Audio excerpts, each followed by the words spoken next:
Welcome to Slayerfest 98. I'm Ian Carlos Crawford. And I am Brett White. And with us today is a music critic and online radio personality, Rob Huff. Hello, Rob. Hello. And host slash co-host slash personality extraordinaire for Solving for X and Words of the Witches, Kevin, Kjeezy87. Whoa. Hi, Kevin. Hi, old friends. So nice to have you all here to talk X-Men 97 episode 7, Bright Eyes, which I cannot believe we're at episode 7 already. But I'm going to do the thing I keep forgetting and plug the Patreon at the top of the episode rather than the end of the episode.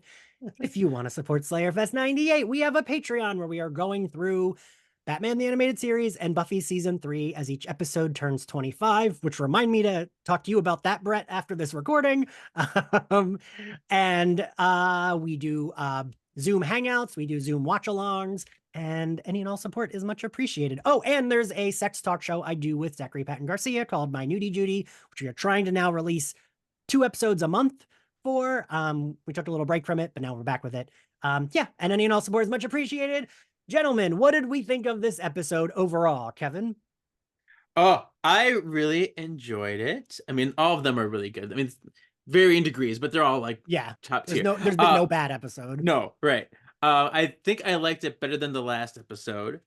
So there's that. Even though I think it was more just joined to the last episode, but this is good because it's all about the real aftermath of episode 5. You know, so we get to see what they're directly after them in their world. You know, so yeah.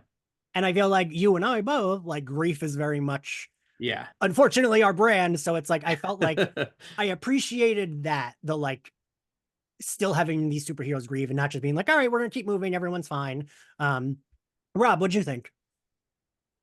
I'm loving this season. I loved this episode. I never thought I would get to see some of like what the arcs I actually was alive to experience in real time. Like I had Dark Phoenix obviously had a few years on me, but like getting to see ES for Extinction depicted live, because the Grant Morrison era was like my era of X-Men. So yeah, that's been great. And also you had mentioned the grief thing. The thing that really struck me about this episode in particular is that it emphasizes at all times they are alone in their grief. The rest of the world is kind of just shrugging at what is happening to them. And it's that more than anything, from the politicians to the press to parents, as we see at the end, none of them get it. And that in particular is what makes this episode so stinging and potent to me. Yeah, no, agreed. Brett, what'd you think? Well, you know, and same re-grief, same with you, I know, yes. I mean, my dad died a month ago, so like almost to the day. So I was writing my Forge explainer for episode, was it 4 when that happened? Literally got the call while writing it, so that's fun. And Rogue is my favorite character.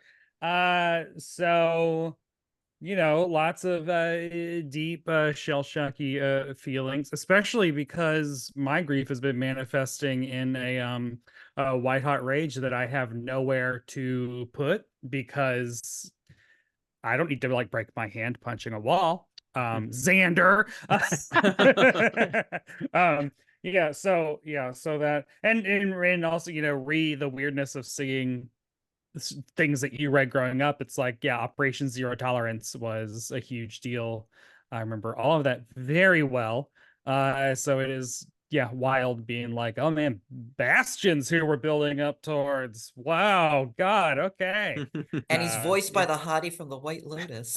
I said this in my reaction video, Divergent, whatever. But I'm like, I'm very worried I'm gonna want to fuck Bastion because he's voiced by Theo James, and I'm like, I don't want soul patch and everything, that pink skin, soul patch, white him hair. And Sinister. That was like Dave and Maddie moonlighting. There was banter there. Yeah, I was like, damn it, I never thought I'd want to fuck Bastion, but here we are. I love this episode. I think this is, and like you said, Kevin, there hasn't been a bad episode. There's no episode where I'm like, oh, that one's bad. It's just, it's the way like Brett and Rob that we talk about Buffy. It's like, I like this one lesser than the one I love more, but I think it would be like Remember It, the Goblin Queen episode, and then this one as like my like faves so far, because all of them for me have hit the emotional punch really. Not that any of them other ones failed at it, but those hit me really hard. Yeah. Well, the thing is, the comparison of the quality is almost moot, because every single episode is clearly going to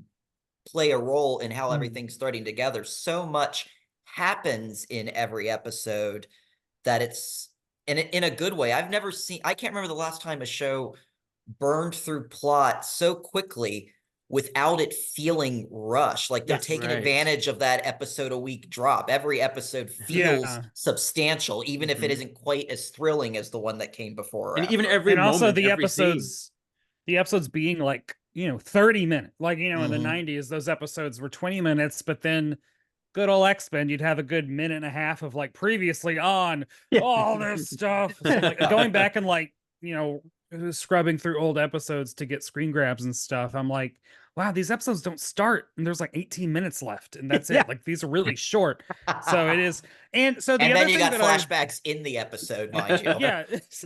The thing that I've noticed is that if you go to the previously on X-Men, which is the official Instagram account for this show, that only has 8,000 followers, so I feel like not a lot of people know that, but it's verified. But like, they have like they're posting these, like, I don't know, what do you call these, triptychs or like quad whatever thing, highlighting a character per episode, and I've realized like, oh yeah, episode 1 was Cyclops, episode 2 was Magneto, episode 3 was Jean Grey, episode 4 was Jubilee, episode 5 was Gambit, 6 was Storm, this week is Rogue. Yeah. And so I'm like, well, so even like you were saying how it's all piecing together, I'm like, well, we're still gonna get, I mean, maybe last week was Xavier and Storm, but I'm like, what's the Beast episode is gonna be one of the last, like, what is that? We're building to Wolverine. They have been keeping Wolverine under the table all season long, and I kind of love that. Oh, absolutely. This is how he should be used. Yes. Yeah. I actually kind of think maybe we're done with the character episodes, only because now it's like a 3-part finale, right? Because I do feel like I'm also like, well, it's Morph. It feels like we're building towards something with Morph. It feels like, I don't know, there's been a lot of build up that we've felt it, right? Well, can I talk about a theory about Morph that I literally just saw earlier this evening? Yeah. Okay. That because a lot of the people, there's been a lot of naysayers saying, well, why is he able to move like that, or why can he move fast? And the theory is that Sinister actually did something to his DNA that made him more able to properly replicate mutants. We talked about that on my episode too. And that also connects to, in theory, what the Prime Sentinels are going to be able to do, because they already seem to be able to replicate their tactics in battle and everything. And Bolivar Trask also mentioned, like, I had all this. Also, can we just... His name is Bolivar, not Bolivar, and that is driving me crazy. I am like 90% certain that in the old cartoon, like, it was Bolivar. No, I thought it was Bolivar. I always said Bolivar. And in the Singer movie, I think it was Bolivar. It was in the movie. Yeah, Peter Dinklage was Bolivar. I always said Bolivar too. Yeah. But Brett, I do feel like you and I are, I mean, all of us are, though, nerds of a certain age, but I feel like there are so many things that, like, I had never heard said out loud that I would read in comics, and I just would, like, make up how you said it in my brain, and then that kind of stuck. Fun fact, I couldn't pronounce Rogue when I first watched the show. Rogu. I said Rogu. I was like, what, like pasta? Yeah. I mean, the cold sweat I get in when I start thinking, like, what if it's Magneto? Well, pronunciation exists in Spider-Man and His Amazing Friends. That's how Firestar pronounced it. And the Leewalds said that too when they first came up. Yeah. So, oh, really? Yeah, we just had them on the podcast and they talked about that Magneto.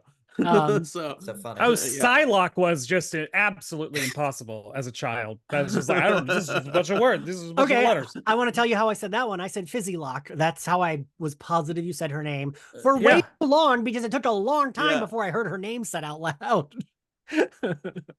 And it was like those two, and then the other one that I always think of is Dalsim from Street Fighter. Yeah. Dalsim. I said it Dashlaham. I was just like, I don't know how to say this word. That makes sense. There's an H. So yeah, there's a lot of like things like that as a kid that it's like I just saw the name, but I didn't know how to say it. So that could be what you and I are both giving each other the Mandela effect about Brett, because I swear that was how you said it, but Yeah. So this episode opens on Gambit's funeral, and I was like, oh fuck, not a funeral episode, I'm gonna cry again. And I did. We were talking about this before recording. The way, and I have said this every fucking episode, the way this show is written with love, that the four of us who are like pretty big on X-Men, usually if I don't know an X-Men thing, I'm like, Brett will know it. I said this in our reaction video. Brett will tell me who these characters are. Not even the four of us could fully say who like the non-X-Men team members were in that cameo at the funeral. I recognized Belladonna. That was it. Brett. Well, then Bobby. The one who looks like Johnny Blaze is Bobby LeBeau. Does not exist in the comics. Oh, he doesn't? And then no, none of these. Okay. Well, Belladonna does. Belladonna but none of these, well, and then as we found out, and then Pierre, who was the friend that like went to get Gambit in his episode, and then the Tease Guild, baby, and then the other one is apparently someone named Questa from the Rogue Limited series from 1994, I do believe. Mike Mariringo art. It is Howard wild. Mackey wrote that. Yeah, that's just like, okay, sure. Okay, cool. That's a pull. I like it being Aurora a lot better. Yeah. I really was like, why isn't North Star there? If she's there, he would be there with her, but it's because it's not her, Ian. That's why. And the voice actor for Nightcrawler, whose name is slipping my Adrian mind. Huff. Hawk, I think, yeah. Is really good. And when Nightcrawler is delivering his sermon, I cried. I was like, damn it. It was a beautiful eulogy. Yeah. Nightcrawler has bars throughout the episode too. What he says to Rogue broke me. Yeah. It's like the emotional beats are so good in this. I like cannot overstate how impressive this shit is. And I cannot believe we got an extended funeral scene in a 30-minute episode that still fit everything else in, right? Like it felt like we like sat with this. It didn't feel cheap. It like, they like paid the emotional respect and like took the time to be like, here are these characters crying. You know, Jubilee is crying because understandably she's a teenager. She doesn't understand why Rogue wouldn't go. She feels hurt. Wolverine has to explain to her, everyone grieves differently, and I'm gonna fucking cry even explaining this to you. Grief is a lonely and Nightcrawler, God, and Nightcrawler is quick to be like, trust me, you don't want to be around Rogue right now. Yes. And like, I mean, like the smash cut from the funeral to like that desert landscape, and almost like the war drums beating of just like, this is the Rogue that I that I love. I love it's why I love Carol Danvers. I like any kind of character who's just like, my power is being fucking angry. The thing I love about this season generally is that they're actually going to painstaking effort to show you just how powerful each one of these characters is. And now we're finding out what they're really capable of now that they're out for blood. So I think they've done a really good job at building the X-Men both as heroes to root for, but also you should kind of be scared of them. Yeah, and we have real reasons why. We get the whole dynamic and their feelings and their emotions and the context instead of just being like, hey, I'm Force. Like yeah, I really appreciate, so in the, you know, and this is no dig, anything I say that's like, well, they didn't get to do this in the original anime, it's not a dig at it. I love the original anime series, but it didn't always get to showcase them as like, I don't know, I don't because I don't want it to sound like I'm picking on the old show. It didn't quite get there with the nuance of the layers of the characters. But it just like, it still was good. But you know what I mean? Like, I don't think we ever got like, we get the Rogue episode with Carol Danvers, which I loved as a kid, where she's like screaming and like freaking out, and Jean Grey goes in her mind to help her. But this gave a little bit more depth because I did like seeing, like you said, Brett, she's angry. She's fucking pissed. And like you said, Rob, we're seeing how powerful she is. When when she grabs one of the tanks or whatever, and there's that very split second close up of just like her eye dilating and her fist. Oh yeah, she was like, yeah, that's 100% where I was at 6 hours ago. Yeah, 7-8 hours ago. So yeah, yeah, a good time. And like I also just like the idea. Of course, I don't want to see Rogue in pain, but I like being able to see the like, yeah, even this like super like sassy, charming superhero acts out while grieving. Like even she has to go flip a fucking tank over, and like I appreciate I said this in the Storm episode. I a little bit was like, I don't know that I was fully sold on Storm being self-conscious, but now I'm like, I think I am. I think I like that we're giving these characters those kind of depths to be like, this is unlike that character, but like grief makes you act unlike yourself, right? Like, especially considering not 2 episodes ago, Rogue was supposed to be like, here, she can be the Queen Regent of Genosha. She's capable of holding it all together, and we are seeing her dragged down by this. There's breaking points and there's nuance, and and you also got to think like, it isn't until later that Nightcrawler brings up you lost 2 people, because it feels like a lot. I think a lot of Rogue's anger right now is also internal. Like I didn't cheat on Gambit. I mean, I don't know what the parameters broke of his their heart relationship before was, they died, but right? like it's also probably it's a lot of self anger of like, what the fuck? Why was that the last thing? God damn, like And it also goes back to how even smaller the idea of how lonely grief can be sometimes. Until Nightcrawler spoke up, we assumed that Remy was the only one who knew about her and Magneto. So she was literally left alone with all of that and no one to share it with. Because most all the witnesses died in the Holocaust in the Genoshan. Because, I mean, they were very public dancing. Jesus. Like Nightcrawler said, y'all weren't there. Yeah, I'm like, I fucking saw. She's got a lot more to be angry about than just. And also the thing I love that we have been consistently doing this season, which Kevin, I'm sorry, Kevin, I hate that you come on this podcast and hear us talk about Buffy all the time because Kevin has not watched Buffy. All the way. Co-host Ashley K. Smalls, who does all the Marvel stuff, also has not watched Buffy, so she always just like, okay. But it reminded me of Buffy, Brett and Rob, where like it doesn't always have to be that one character is fully wrong. Like there is no like, well, you're the bad guy in this situation and she's the good guy. Like you understood why Gambit was upset, but you also understood that like Rogue deserves to be able to be touched, right? Like, and I think Gambit also understood that, and that's why he was as understanding as you could possibly be when getting dumped right before a fucking gala where your ex is going to hook up with the new guy. Well, what made that especially Buffy-esque was that she then turned away Magneto, right, and then loses them both, right.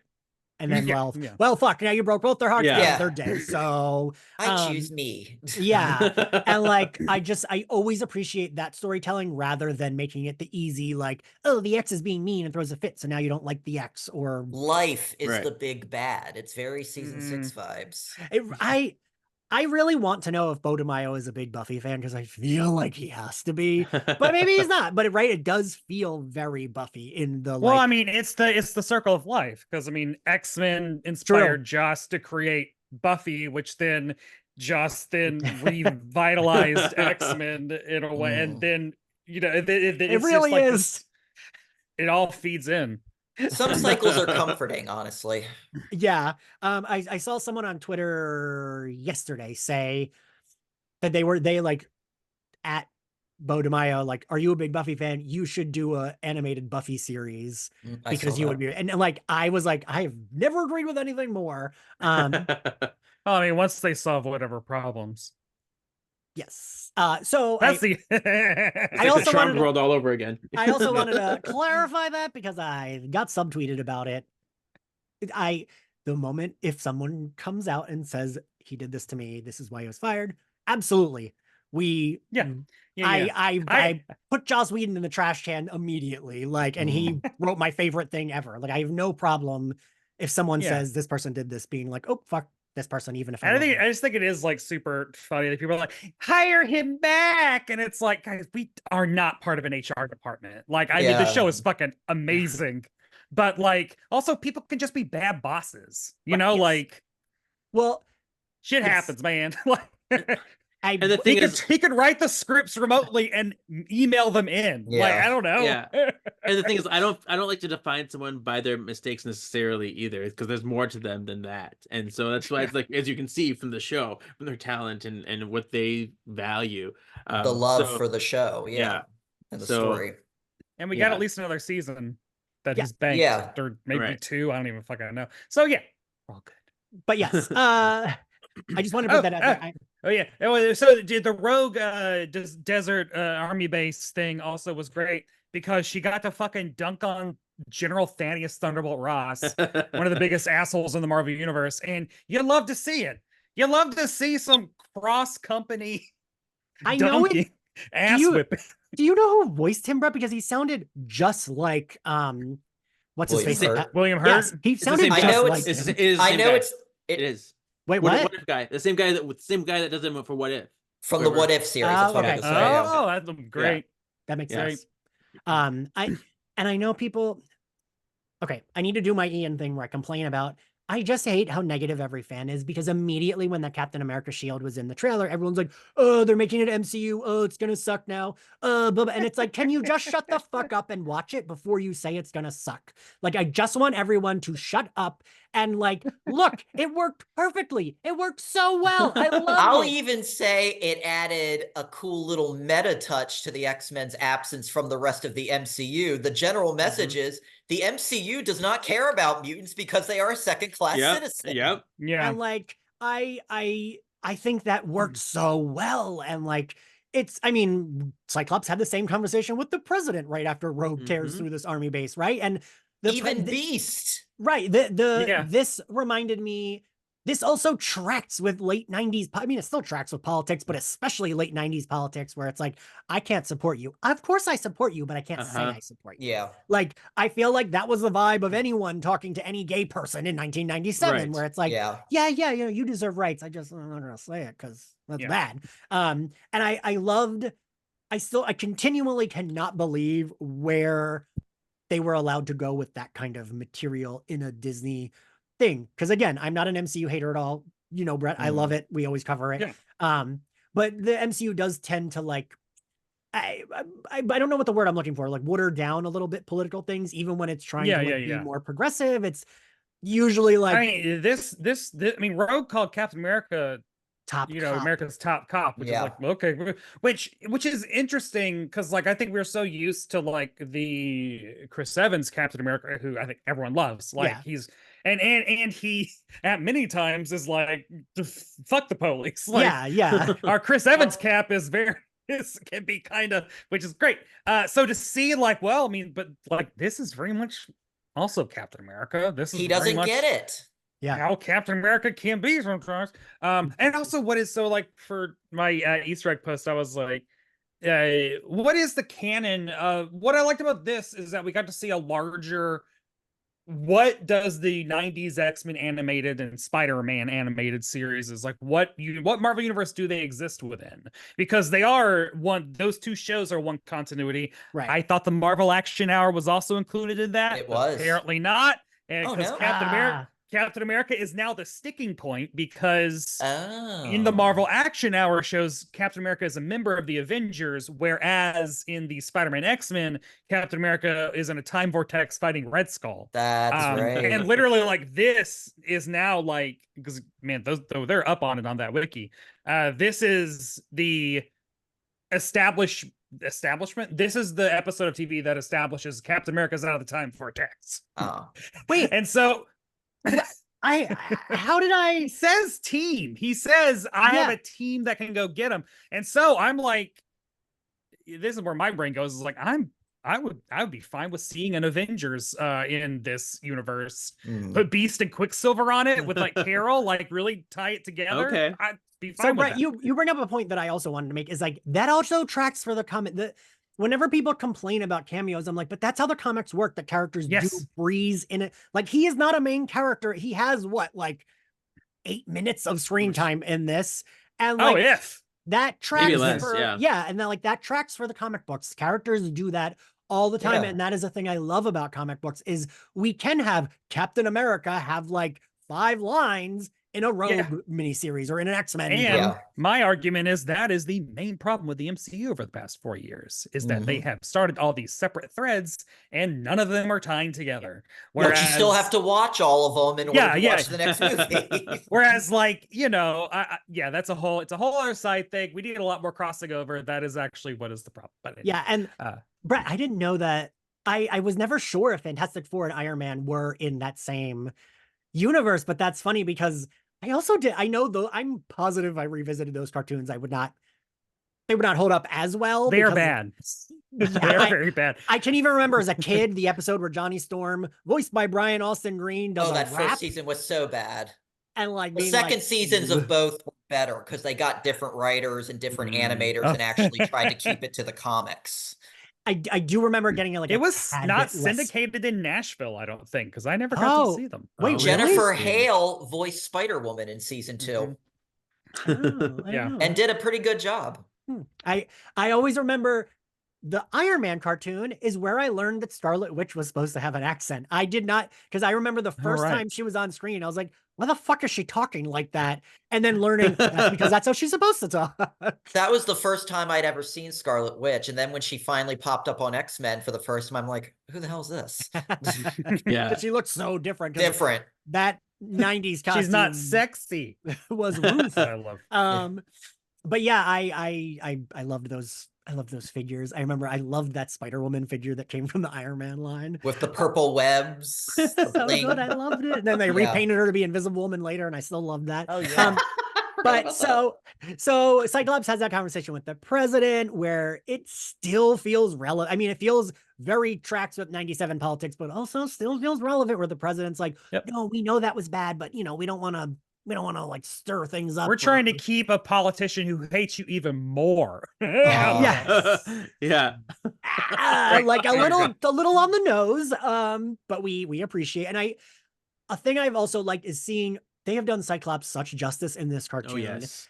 And seeing him fucking get so annoyed and mad and like understandably so. There's no part of him that's like, oh, you're being an asshole, you're throwing it. It's like, yes, I would also be angry. And Cyclops has every right to be fucking furious. I know, like, in preparation for X-Men 97 starting, I did watch like the latter seasons of 92 because I haven't watched those since they fucking aired, because I'll rewatch 1 through 3 and then I'm out. Yeah. But what I noted was like, oh man, in those later seasons, Cyclops just gets like, he has such a short fuse. It just gets angry and whiny and just starts like if Luke Skywalker was on steroids or something. Like so I like that they're taking that trait of his and actually like funneling it towards actual real reasons to be angry. Well, I like that this show remembers that Cyclops has already had like a motherfucker of a life before even becoming the leader of this team, and he's already endured so much more since that motherfucker of a life. So well, he's tired. I mean, this is the episode where like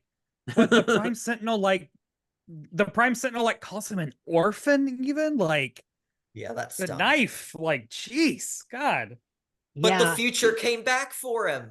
Yeah. And so there was 2 things about to say, but I forget one of them. But one is also like the president saying, be patient, wait, the rights will come. My conservative father said that so many times to me in the late 90s, early 2000s, where he's like, eventually gay rights will be legal everywhere. Just got to be patient. It's like, I don't want to be fucking patient. Right. You need hope to be patient, and you can't keep just literally setting the hope on fire in front of people. I mean, this is the theme of the episode, and you're going to this zero tolerance, but it's all about what we all tolerate, what people tell you to tolerate, what they aren't seeing. You need to get loud.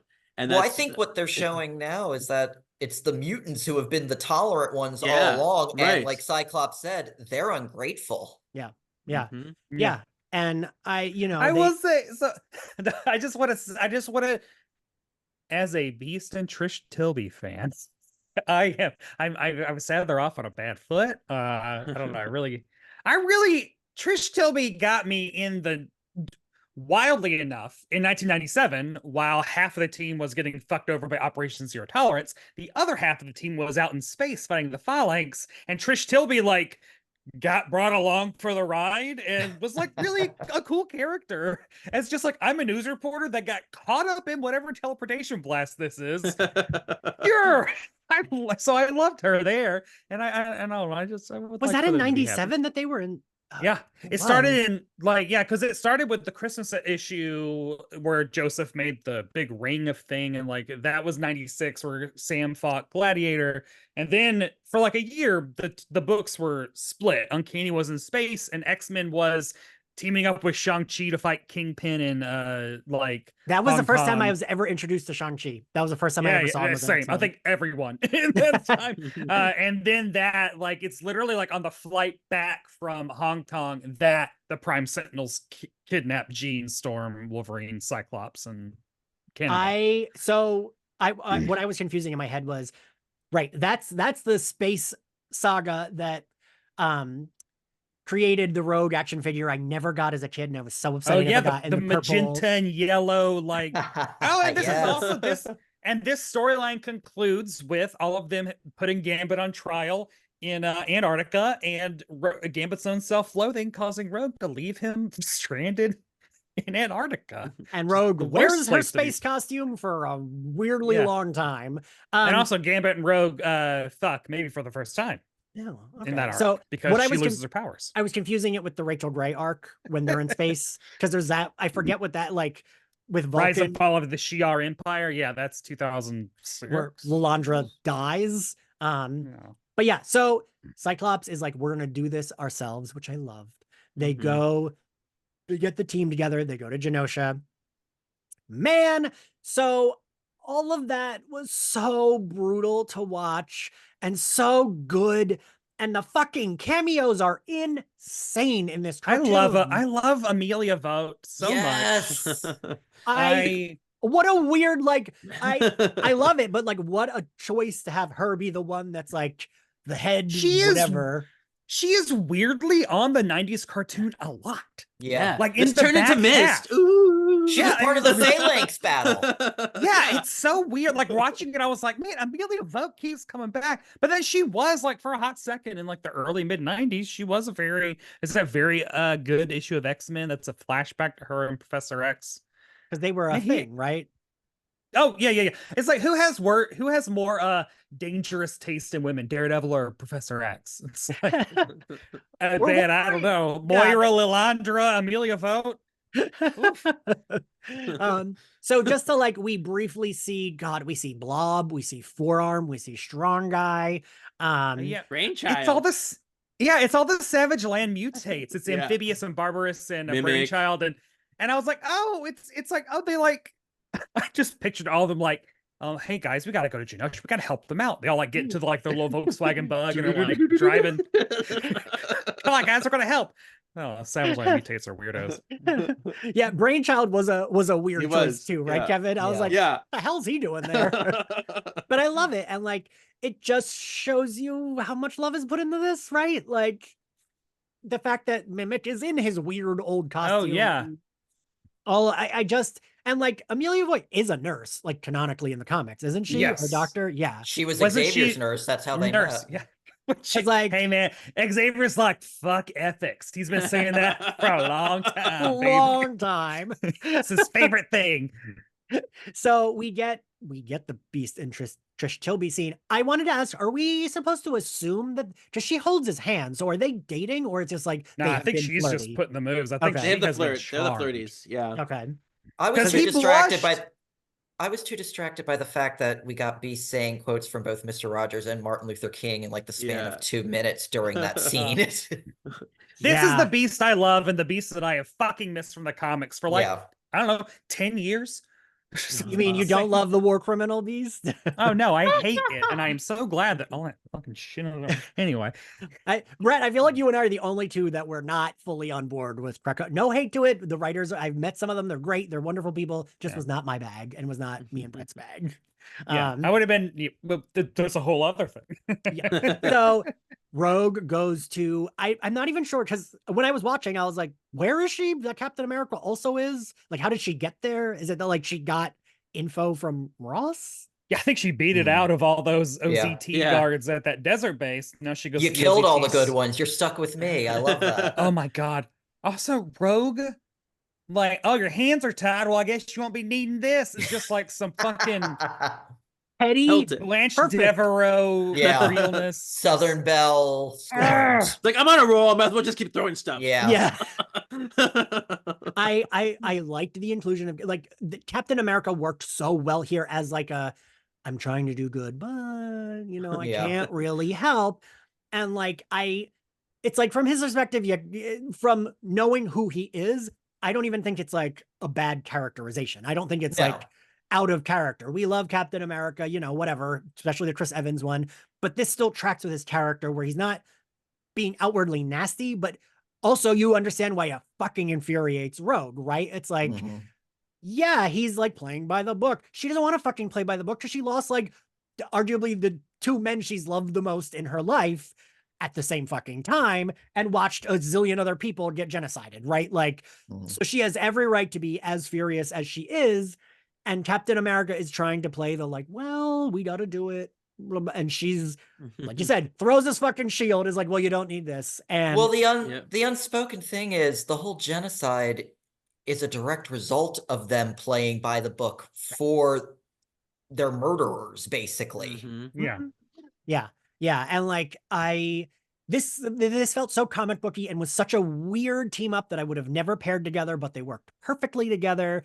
Seeing like pissed off Rogue and like, you know, cowboy Captain America, who's like the do-gooder. I would have never thought like, oh yeah, have that while Rogue is grieving, but it worked so well. And I think I do think you're right, Brett. I think they were talking about the Avengers when he says he has a team, and I would love to see something where they fucking hate the Avengers now. I've been thinking a lot about in Civil War when Tony Stark goes to see Emma and she makes his brain see what happened in Genosha and is like, she says something like, you've always hunted us and you did nothing. You're going to leave my school. And he does. And I love that.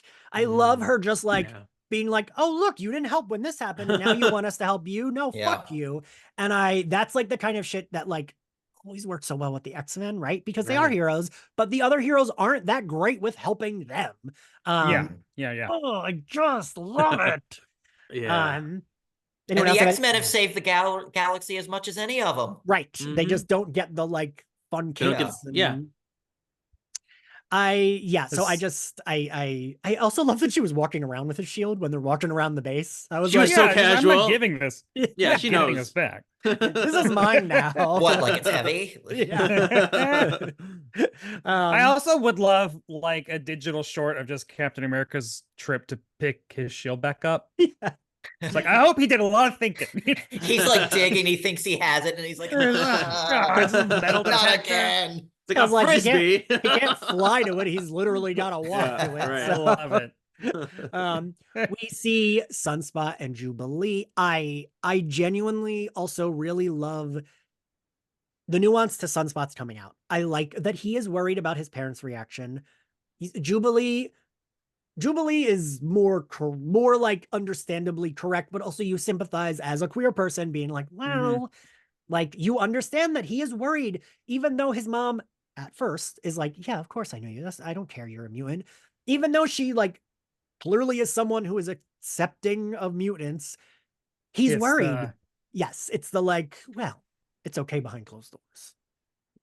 And I just really appreciate the almost kind of negativity or bleakness to like, it isn't just it gets better. Sometimes it fucking sucks and it still sucks, right? Like I've had a, in case you can't tell from how like yelly I'm getting, I've had a terrible week, and this was like very therapeutic for me because like I relate to it on so many levels, and the nuance and the depth and the like everything that they're giving. It's like, you understand my Sunspot, especially after how it goes, why he didn't want to tell his parents. Yep. You also understand why Jubilee is like, you know, we're fighting this fight. We are heroes. You have to be proud of who you are. They're going to find out. When she says like, you don't want your parents to bury a stranger is like, I don't know if that's like a thing I like that just like hit me like so hard. If you were there, it isn't, you could have been killed. Yes. Yeah. This with well, just even as like a like, you know, when I think about like, okay, I don't know if I can go. My dad died without actually really knowing much about who I am, so that's fun. I don't need to get deeper into that, but it is, you know, it's very fucking accurate. Yeah, I like you said, Brett, it wasn't something I had like thought of in that way, and yeah. And I did like that he was like, you want to come with me? I'm a little like, I don't know if I care about the romance, but that kind of was like, okay, I do like that. I like that he was like, is it a romance, or is this right? like how I didn't see Dr. Grant and Dr. Sattler as a couple ever in Jurassic Park. I feel like they're hanging out, man. I think it's more of just having somebody there. They have a connection. Yeah. It doesn't have to be romantic, but having somebody, a friend. Guys, they did kiss at the end of the episode. Oh yeah, that was the big. Oh right. Yeah. I'm sorry. I watched that episode at a McDonald's in Loudon, Tennessee, while I was taking care of my mom. They're official. She doesn't have now. internet at her place. About a season's worth of plot has transpired since then. That was very much a palate cleanser between two seismic moments. I'd say I've like cried 800 times at the show since they kissed. Jesus Christ. So they're official, but I don't think it's about that either. I think it's just having somebody there. Yeah. So no, agreed. I cried again when they showed the fucking Morlocks lighting candles of bleach. Yeah. Bleach. Well, and then later when Bolivar says, "I didn't know it was gonna be a mutant massacre," and I'm like, God damn. Well, yeah, let's. Yeah, like he said the thing. I was like, please don't show me this green child again, because I want to cry every fucking time I see his little face. And like, man, and that's when Trish and Beast have their conversation, which I did like.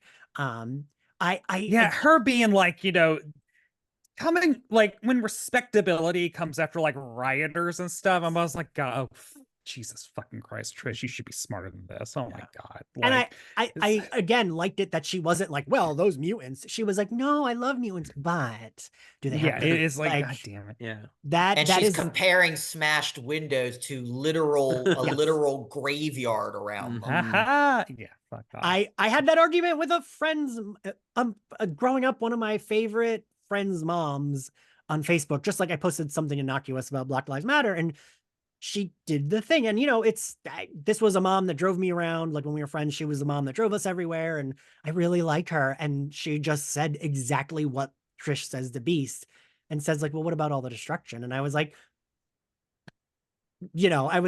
I mean this in the politest way possible, but we can't say a smashed window is equivalent to someone's life.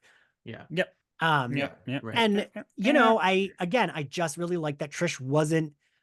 I always like when we can do that with a character that is not like, oh, mutants are terrible, because that is more realistic, right? Because Beast he was happy to see her there. Yeah. And also I like the way that the camera guy also gets off, but then she should shoot him away. Of like, this is not for the vultures to watch. Like this is likewise Beats pulling the curtain on the med tent. Yeah. No, but then even she can do all those things right, but even she still cannot understand fundamentally because I mean, I think of this a lot, that like the first time I met one of my like good ex's father, they made a racist joke about Puerto Ricans right in front of me, and I was like, and no one said anything. So I had to speak up, and then I was the asshole, because the one sibling was like, oh, I accidentally bought. We were seeing one sibling's baby. I bought her the Tickle Me Elmo that's in Spanish. And I was like, does he say more than laugh? But he does. I forgot that he did. And he was like, yeah. But it was all in Spanish. And the father said, was it Puerto Rican? Does it pick up welfare checks? And I was like, why? Oh, okay. No, God. And everyone just looked at me and then looked back at him and didn't say anything. And I was like, do you think my mom has been picking up welfare checks all her life? Is that what you think? And then it was just very awkward. He turned bright red and he said nothing, and no one said anything. There was no follow-up. Just like awkward Super silence. Weird. Yeah. And like, these people, they love their dad and whatever, but that's what it kind of reminded me of. Cause it's like, no, we're not gonna, but yes. So what do you think, Brett? I'm curious, since you said you did like Trish and Beast, what did you overall think of this scene? I mean, it all makes sense in terms of the narrative of the whatever. I don't highly doubt we're going to get a lot of story mileage out of Beast and Trish Tilby. I would love it. That ain't gonna happen. Also, I'm like, Trish Tilby needs that 90s short Katie Couric hair. I do not like this long hair. I do not know who this long haired Trish Tilby is. She needs to have like the Katie Lang short cut. That's what my serious newswomen have. Listen, Gail Weathers never had the shortcut. Yo, She one day did. we'll find a way. She had bangs. She Right. cut those bangs. But so also around here is when we find out that there is a survivor. After all, one last survivor, Oh, yes. baby. Right. So We all saw it coming. I was unsure if we were gonna give that to Magneto. Like I was like, I wonder if which would have made me cry too much, if we were gonna find, because I knew Magneto couldn't be dead because we weren't addressing the fact that he was dead Right. too. Mhm. And I thought we were maybe going to get the imagery of Emma holding Negasonic Teenage Warhead, but have it be Magneto holding Leech, and I think I would have vomited. I would have cried Oh so my hard. gosh. Yeah.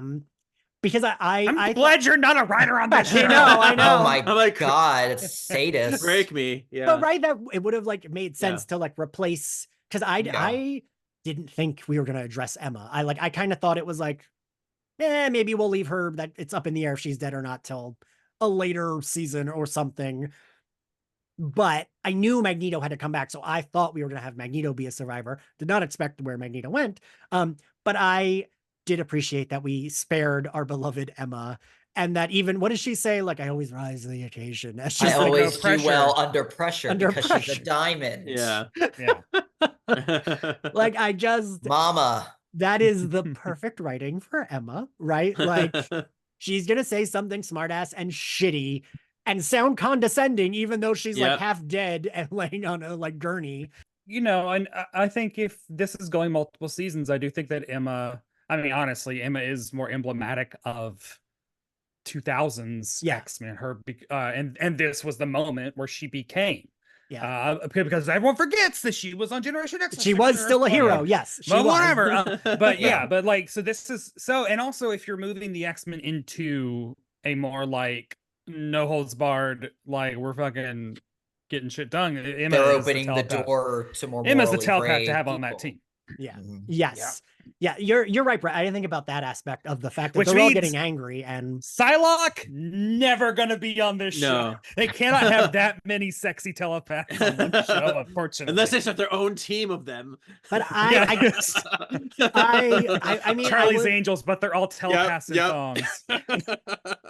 and man, before they find Emma and like Jean's just revisiting all like Dazzler getting crushed to death and like Mhm. Shaw and Emma being like, ugh, and like, The echoes of the dead. Yeah. oh my God, that like truly broke my heart seeing like all of my beloveds getting smushed to death. Like, I'm gonna say, I want to go on record right now of saying that I still think that we have ventured into dark timeline that will be reset territory.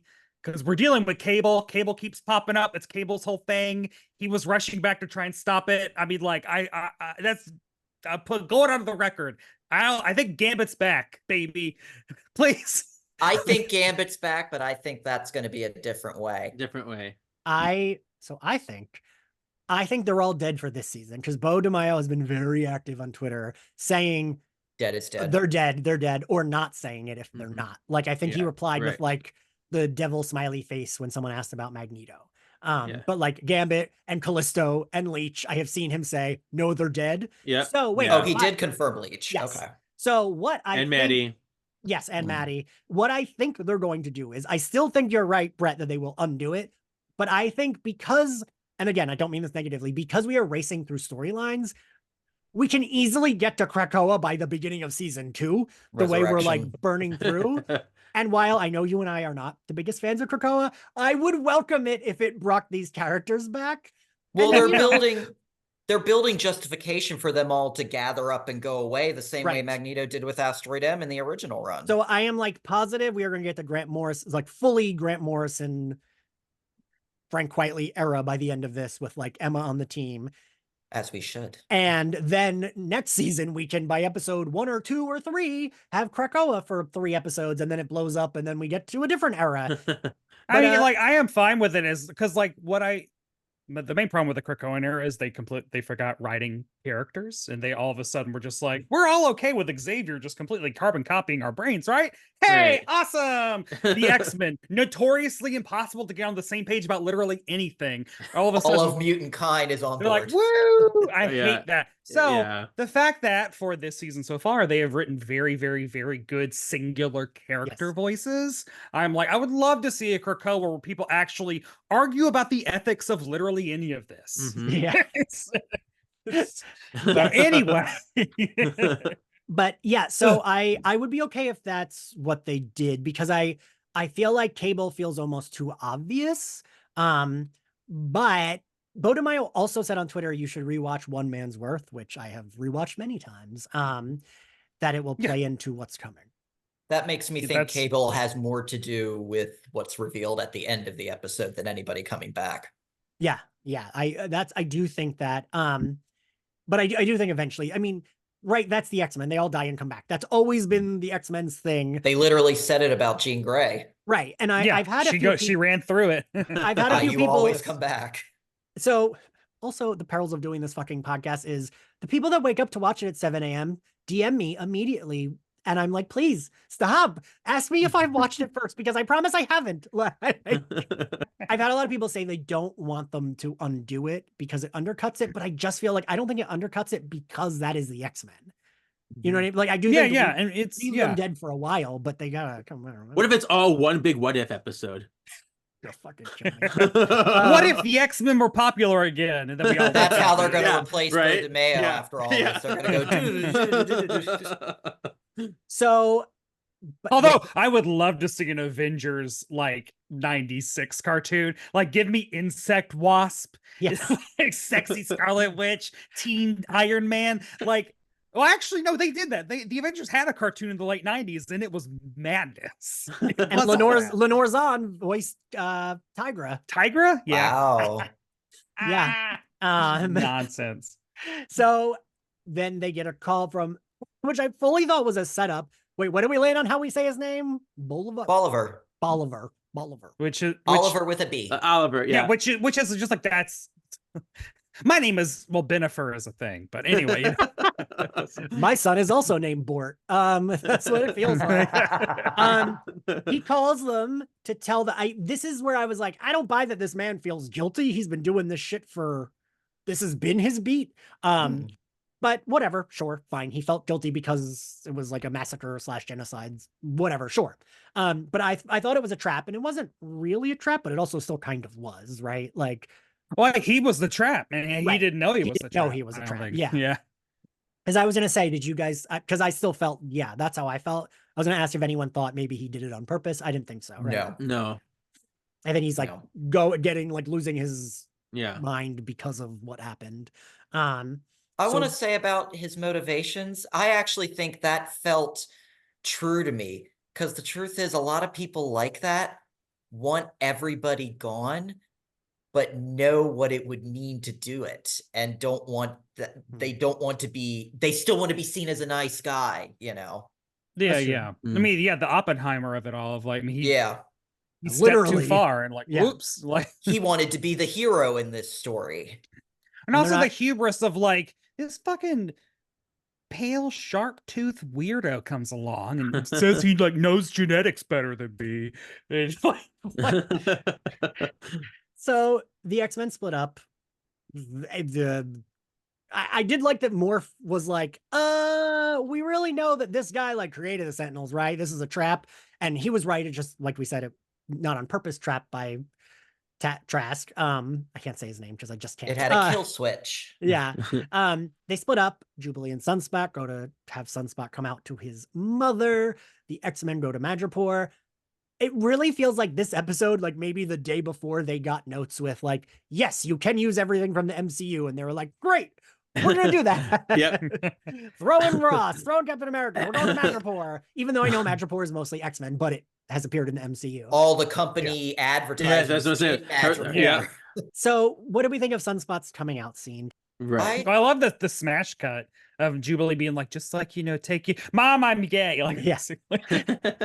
I think that one to me is actually the moment that stung the most in a lot of ways, Because the sad truth is that's what the majority of people and families Yep. are like. We just that was don't my want coming it, out. We just don't want it to impact. We just don't want anything to change in any way. Yeah. Yeah. Yep. Then we get the moment that made me ugly cry. Mexico City. Oof. Oof. When Oh God. when Lenore Rogue Zahn's cry. Oh my God. Yeah, that Jesus fucking yeah. I also couldn't remember in the cartoon until they explicitly said it. I was like, wait, is he using sister as in like, I'm a priest, I love everybody? Or are they canonically he like, considers her family. Yeah. I couldn't remember if that was you better part of the believe they cartoon. adapted Mystique chucking that baby off the water. Yeah. I remembered that, but I didn't remember if Rogue knew Mystique was her adopted They did an mother. episode where it was all revealed by Grady Reed because he was trying to kill them all. Right. Also, Cyclops does not know that Havoc is his brother in this universe. Like that is still I would be okay if we grazed over that and they're just like, yeah. And the year between the two seasons, we found it out. I do love Alan Cummings' Nightcrawler because I know I rag on those movies a lot. I do love Alan Cummings' Nightcrawler, but this was like perfect Nightcrawler. Like I just, it mixed his like spiritualism with like him not being a religious asshole, but him being very kind and I'm going to cry. And like, I just, it was so good. And Lenore Zahn, I told this to her when I sat in her hotel room with her. The way she is able to go from like charming, upbeat, sweet Rogue to like absolutely heartbroken, crying Rogue is so good. And she is so good at it. And we are so lucky to have someone like that voicing Rogue because that's the kind of depth you need to bring to Rogue. No hate on Anna Paquin. She was given no depth to bring. And this, Brett, I think you and I talked, I'm sorry, I'm talking a lot. I just loved this episode. Brett, I think you and I talked about this in one of the episodes. This reminded me a little bit where I was a little worried of, is it Second Coming or Messiah Complex where he dies saving Rogue? Oh yeah. And they're in a fucking alleyway. That's what it reminded me of because that scene made me cry a lot, even though it's a comic and I was they like, wouldn't put a character in the credits just to kill them in that episode. that what would are you talking about? happen? Dare you? Oh no. But yeah, I when she broke down, I'm gonna cry. Wait, I don't want to cry. And then she turned around and they were all there. For her. Oh my God, that family moment, that season 5, like we're her like turning around and seeing all of Jean touching You're her. not alone. Yeah. Because again, like in some ways, the X-Men are kind of all silent. Like, Rogue hangs out with Gambit a lot. Like, Bishop will be over there. The Cyclops and Jean are always doing their own. Like, you don't really think of like any Jean Rogue moments, know? But it's like, just like that was so, especially because like the ones that she hangs out with are dead. And it's like, oh, here's Cyclops and Jean and Kurt, and we're here for you. Ugh. It's just like in goddamn Paul Smith and Chris Claremont's run, where the fucking starts with when Rogue first joins the team and they go to Japan for Wolverine's wedding, and Mariko's like, don't you want to let her in? And Wolverine's like, I'd rather cut her heart out. And it cuts to Rogue and she's like standing there because she's like fucking 16 and I've just joined this team. And then by the end of that storyline, you have Wolverine like giving her his healing factor to save her because she just took a bullet for his fiance or whatever. Like, and it's just like he always pays his debts. That kind of really good character family shit, man. Because Nightcrawler in this moment too is there to help us acknowledge what we went through, and to help us find meaning in what's next. Help us to find what we do going forward. And that's what his constant compassion in this is like. That's why he's the MVP for me in this episode. Yeah. And so touching upon, we talked about this earlier, like it's showing you both sides of grief where like you feel like you are absolutely alone and you have no one and you need someone to remind you like you do have some people. And like, man, if that isn't like so good and like, I don't know that I could have thought of a better way to do grief with X-Men is like, have them a little bit separate, have, Rogue going on. Have them off in their own problems. And then it's like, hey, we want to remind you we're still a family. Like, my like, the writing is, and I'm sorry, Kevin, to bring up, but like, that is so Buffy, which, like you said, Brett, it's the cycle of life, but like that you mentioned family. That feels so that much episode, like that. just like you have to go through me, and it's just like at that point, most of them don't even really know Tara that well. Yeah. But like they're like, you mean something to her, you mean something to all of us, and that's just fucking great, man. Oh, God.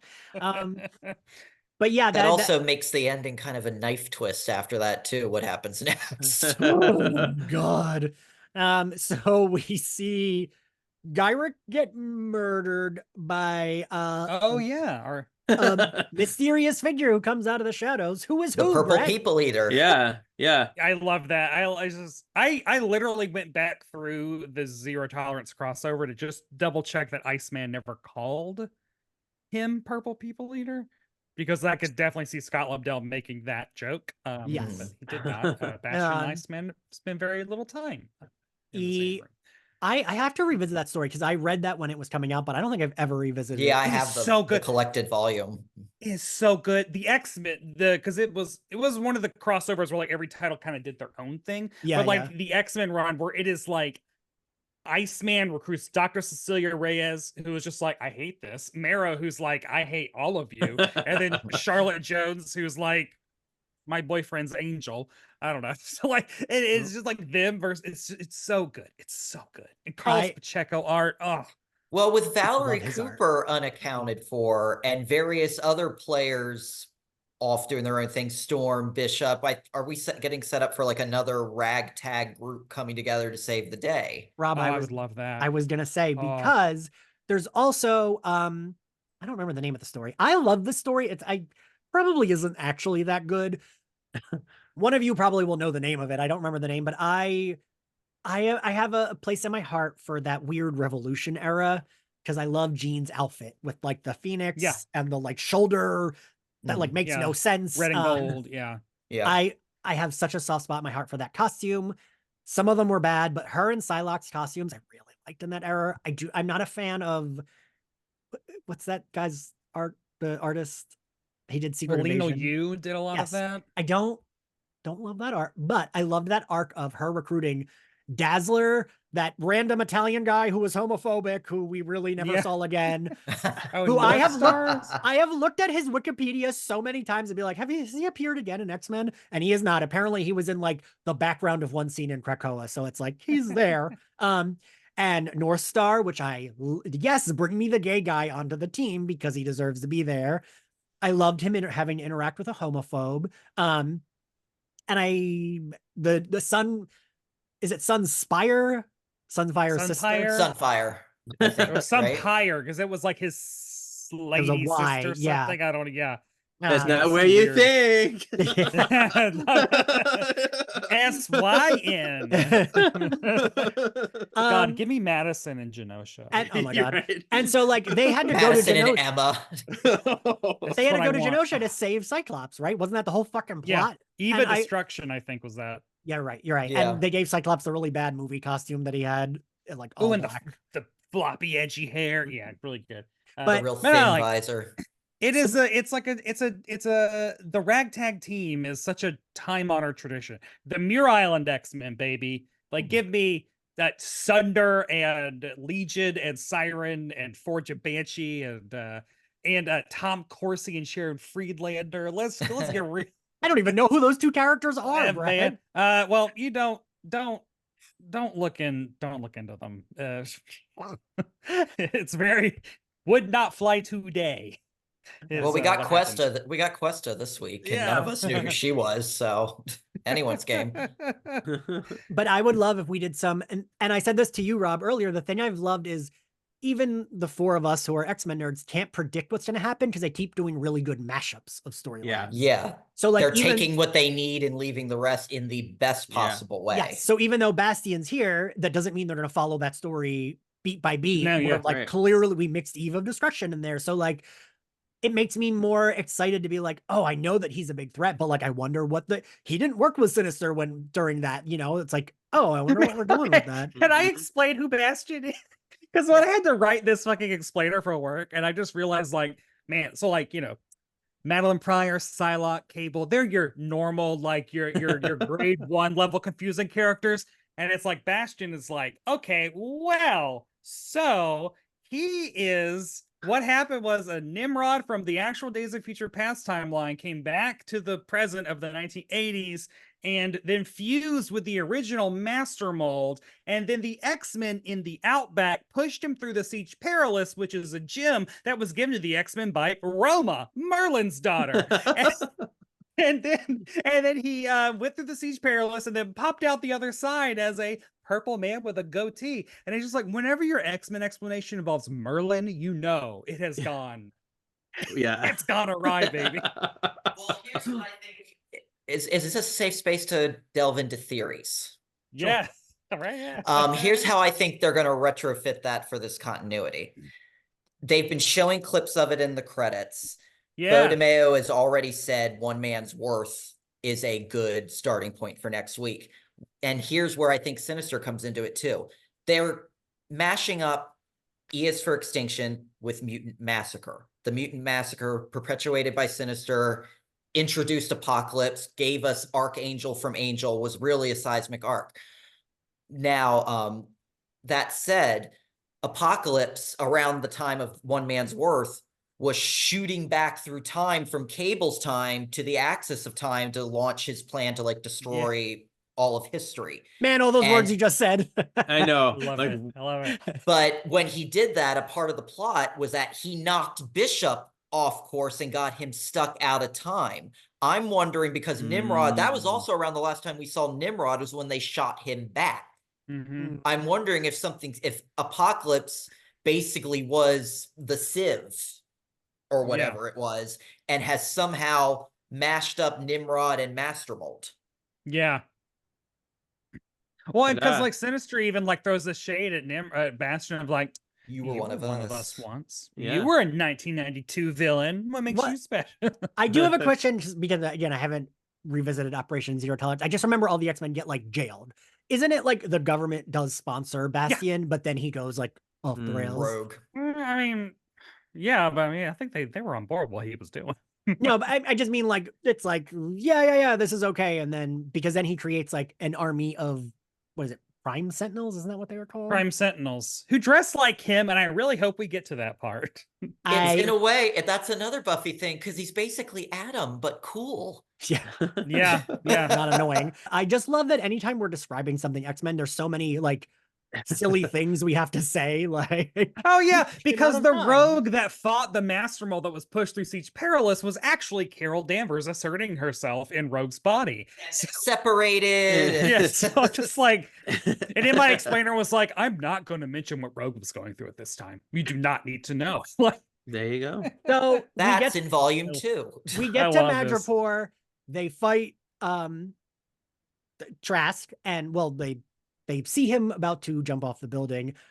I saw there was some discourse about this I didn't think about this part, but because I didn't love, I felt mixed about it, because I didn't love the idea that it will make the X-Men hate Rogue. Like, that's what I don't like. I don't want it to be like, well, now they hate her because she let him fall.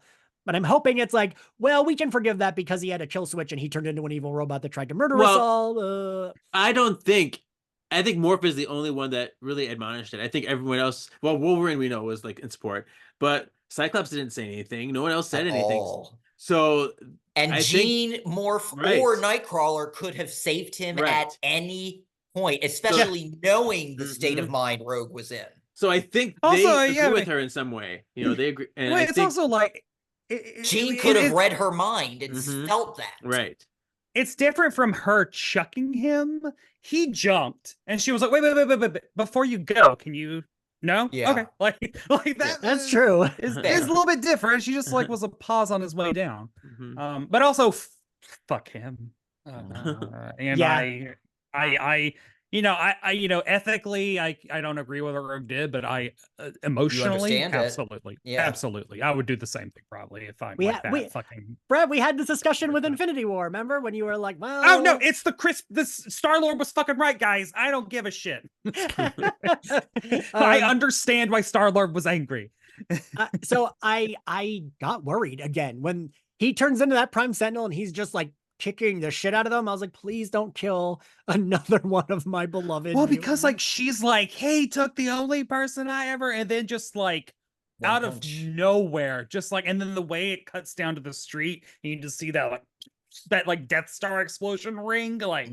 I was like, what the fuck just happened? Like, and the way they did Prime Sentinels, I love that it like what I love is like the cartoon is taking things from the comics. Like, oh yeah, in the comic books, Prime Sentinels were, basically corpses that, what they die. And I'm like, well, practically that would terrify. And so like the way that they animate it, of just like the head turning around and stuff, movie. and it's like this is the kind of stuff that the art in comics couldn't do, or wasn't able to convey, and it's really great.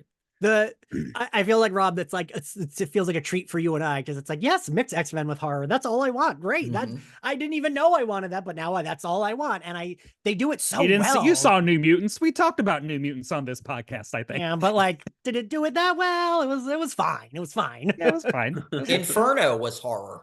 Oh God, that episode was terrifying. Yeah. They're doing it so well without it being like, oh, this feels out of place. You know what I mean? No, it like, felt right. It feels right. And like you said, Brett, that they are basically corpses that are like taken over by robot bodies. So yeah, they would be kind of like grotesque, possessed Reagan from The Exorcist / zombie things. So yeah, no, I like that. I was genuinely worried when he was kicking the shit. I was like, are we gonna kill another person? Like, I don't think I can emotionally handle another one of the X-Men getting fucking murdered. So I've never been so happy to see Cable in my life. He's not a favorite of mine. I feel whatever about him, but I was like, yes, please. I love Cable. Someone save them. He needs to be used well, and I think this show is doing that so far. Yeah. Oh, yeah, I have faith in them. Yeah. I did like when he says the Jean, like, get out of my mind, you are not her. It was like, ooh, that is rough, but also you understand why he's saying that, because she's not his mom. Like, and there was a comment online that was like, oh, why would they know Cable is Nathan? And it's like, well, or why would they know Nathan is Cable if they're learning he's Nathan? It's like, because they've always known him in the cartoon. That's the canon of the cartoon. He's been popping in and out of time randomly throughout the cartoon. So yeah, they know Cable, but they just didn't know he was the relation, their son. So I like us slowly revealing that, because it would be easy also to just be like, yeah, whatever, this is a new character, or pretend they didn't know who he was at all. Yeah, no, I mean, the episode is titled after Rogue calling Cable Bright Eyes. Bright Eyes, in season 2. Oh, really? Yeah. Remember me, Bright Eyes? Bright Eyes. They met on Genosha. She also called other things Bright Eyes. I love that, because remember, it was also apparently a Gambit. Gambit. The name is Gambit. Remember it. Yeah. I mean, all of the episode titles have been very, very leading. Right. Yeah. I am angry because I thought Bright Eyes was maybe a reference to like Red and Slim, when Cyclops and Jean shoot their minds into the future to raise baby Cable, and I thought that we were going to get maybe an episode of like, when we saw Cyclops being very upset about leaving his child, I thought maybe we would get like an Escani future something. We did not. This was still good. It was still named for Cable. Yes. So we end with Bastion and Sinister. Bastion tells him that Xavier's alive, which the timeline of things has been fine up until now. I'm a little confused, because I was like, Xavier left immediately, Storm left immediately, the funeral's happening, it can't be like the next. So I feel like the episode 6 happened at the same time as episode 5. They were simultaneous. They're like on top of each other.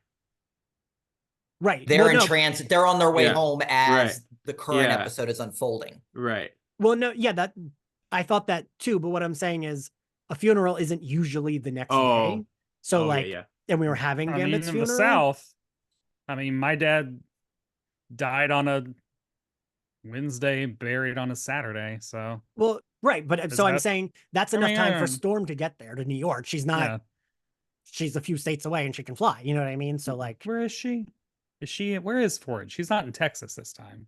I think it's been nondescript South. I don't know that they. They said it was Texas at some point. Oh, maybe. Well, they might have. Either way, that is my my only thing. Okay. Why wouldn't Storm just like? It feels like aren't they there yet? Especially she would want to be there for Gambit's funeral. I am looking forward to the emotional gut punch that will be Storm freaking out about one of her best friends dying when she wasn't there to help.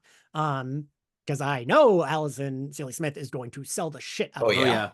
Oh, boy. And she just got her groove back, so she is. Ooh, that's gonna be good. Yeah. and hopefully she'll wear the 1997 Storm costume with the T-Boz haircut and the blue. Brett, Yes. everyone has been talking about how they're so happy the original costume is back. I do love that costume. It's great, but I want to see one of those costumes. Like, I loved that 1997, the blue with the cutouts, the midriff, the hair, and the hair, the long. I mean, it's just like it's TLC's creep video, but just like times a million. I love that. this made X-Men. We cut to that. Bastian goes in, puts on a record. The Purple People Eater. Is again. it just called Purple Eater? Yeah, Purple People Eater. Yeah. And this is also very horror movie, right, Rob? It's like, oh, he's got this guy, he's just like keeping him tied up in his basement or wherever. Well, and the it's also the is it X-Files is, oh no, is it Home? Or like, yeah, it's Home, where like the incest family. The incest family like murders the cop to like that 1950 wonderful. It's a juxtaposition. Mathis, yeah. And that's why that's what's creepy and morbid about it, you know? Yeah. Yeah. And also the fact that Nimrod is a flying purple People Eater destroy. Like, I love that. That's so stupid. Yeah. But is he one-eyed, one-horned? And the diamond on the chest. I'm glad Magneto's back. I mean, I knew he would. I was pretty positive he would be, but I just love how weird it is that he's like shaving him, and I was like, metal, and he can't do anything. Yeah, it's such a mind fuck. And I was like, well, here's the homoeroticism Theo James loved in White Lotus, and it is here again, and now I want them to fuck. But also, it's like X-Men. Sexy, homoerotic, but also scary. Insert Madison, right? Well, it was funny, and then it was scary. It was scary. And then it was a little bit scary. Yeah, like, oh my God, there needs to be a mashup of that monologue with footage from X-Men 97. Maybe the season was like, it was, but then scary in a fun way. Yeah. I'm so looking forward to these last 3 episodes, but I also don't want it to end because it has been so good. Like, I'm just trying to think of where it's good. I want to see how they stick the landing. I know they will, but I want to see how and what they're going to set up for next year, you know, because we have season 2 plotted out already in theory. Right. Yeah, no, I fully agree with that. All right. I don't want them. I want them to pump the brakes a little bit, because after Operation Zero Tolerance, we did literally get one of the best X-Men runs of the 90s, which is Joe Kelly and Steve Siegel's truncated 10 issues. Where it was the X-Men living in a mansion that has been stripped down to the fucking studs, no carpet, no wallpaper, and just a bunch of assholes. Marrow, Cecilia Reese, Maggot. Like, I love it was like the real world meets X-Men, and everyone was so angry, and I loved it. And I think they could pull that off. I fully think they could pull off some mashup of the ragtag teams where the X-Men are more or less disbanded, but there's 1 or 2 that stuck around. And Brett, to your point, one of my favorite all-time issues of X-Men ever is when that team has to fight Shadow King. That is one of my all-time favorites. It's so good. Cecilia Ray is going into battle with like in Wasp's costume because Beast has it for some reason. Like we always get her in that X-Men costume, but she didn't ever. I love that she never had a fucking costume because she didn't want to be. No, just like, here's fucking a weird Wasp costume, and just like the the breakfast scene where Marrow has like sprouted a giant horn or something and is just like eating cereal out of the bowl with her face. Everyone's just like, oh, so but good. It's just unfortunately, so Marrow has been vaporized with Banshee. So, oh, that's right. Oh, she has 2 hearts though, so maybe that does something. About that, actually, technically. How does Sebastian Shaw's powers work? Because I would have thought he would have absorbed something, right? Yeah, all of that. He should have been able to just like, yeah, that. I mean, maybe it was just rubble and it works differently if it's not energy, you know. Well, I guess he could suffocate, right? Maybe if he didn't catch it right, he could still suffocate. Gravity maybe doesn't work that way. That's true. Yeah, he can suffocate, I think. I don't know. Also, a lot of these, it's like, it just depends on who's writing it, right? Like someone could write around it, someone could not write around it. Yeah. That's whatever. I also cannot believe that we will live in a future where they've killed Dazzler on Genosha. I cannot. Homophobia. Yeah, I was like, of all of them, I'm Right. like, I could see them keeping Gambit dead. Dazzler, I don't think. Like, Don't honestly, get me started. like, I just don't think there's potential. We can't do Hi, this. guys. Also, where is Archangel? Archangel was at that ball. Yeah, God. Oh, and also, I fucking need someone to explain to me how Warren Worthington is in all the photos of the original X-Men in this universe, yet none of them know who he is until he becomes Archangel. I mean, We the yes, Lee was that continuity, too. the continuity in the original cartoon was not all there because that No. was all No. the time. It'd be like, this character has been in Here's- 85 background Maybe that scenes, was we're just Mimic. meeting him. Yeah. But because someone actually got mad at one of me and Power of X-Men's, I hate to reference these commenters, but I fucking hate them and I want them to Jeez. ignore me forever. Yeah. Someone was like, look how bad the writing on the show is. They included Angel in the picture of the original X-Men. He was never in the original X-Men. And I was like, Google this and you will see you're wrong. And then the person was like, well, the writing is still bad on the show. Okay, cool. Sure, whatever, dude. Like, well, you're a fucking idiot. I just like have had it with these commenters. All right, now that we are getting towards the end, I have a special guest to introduce. Today, I am joined by the original voice of Jubilee and Lydia Dietz herself. Alyson Court. Listen, I gotta tell you, this is a big deal for me. Jubilee is on my shirt. She's my childhood icon. That X-Men the Animated Series, I'm sure you hear this from a lot of folks and a lot of gay men. Jubilee was like who I wanted to be as a kid. Like I was like, I want to be cool and wear this cool yellow jacket, the pink sunglasses, have powers, and hang out with like the cool adults. I have been hearing that a lot. That and Storm. Yeah. Those were the two that I've seen probably the most cosplaying. Yeah. How are you? How are you doing today? How are you? I'm good. I've got my tea here. I'm, chilling out. The Leafs are playing right now. I'm waiting to find out if this guy right here, Austin Matthews, number 34, if he scores his 70th goal in the season. So I know that's stuff that you really, really care about, but that's kind of what my evening is right now. I'm sure you talk to a lot of gay folks.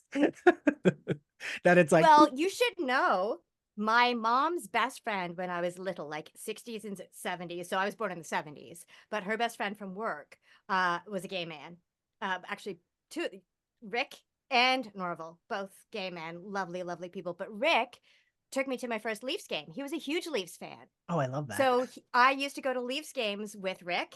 And then he actually took me, I had a commercial to do with the captain of the Leafs team at the time, Rick Vive, and my mom couldn't get the time off work, so Rick took me. So it is possible for gay men to very much be supporters of the Leafs. I would just like you to know. You're the better ally. I'm the homophobic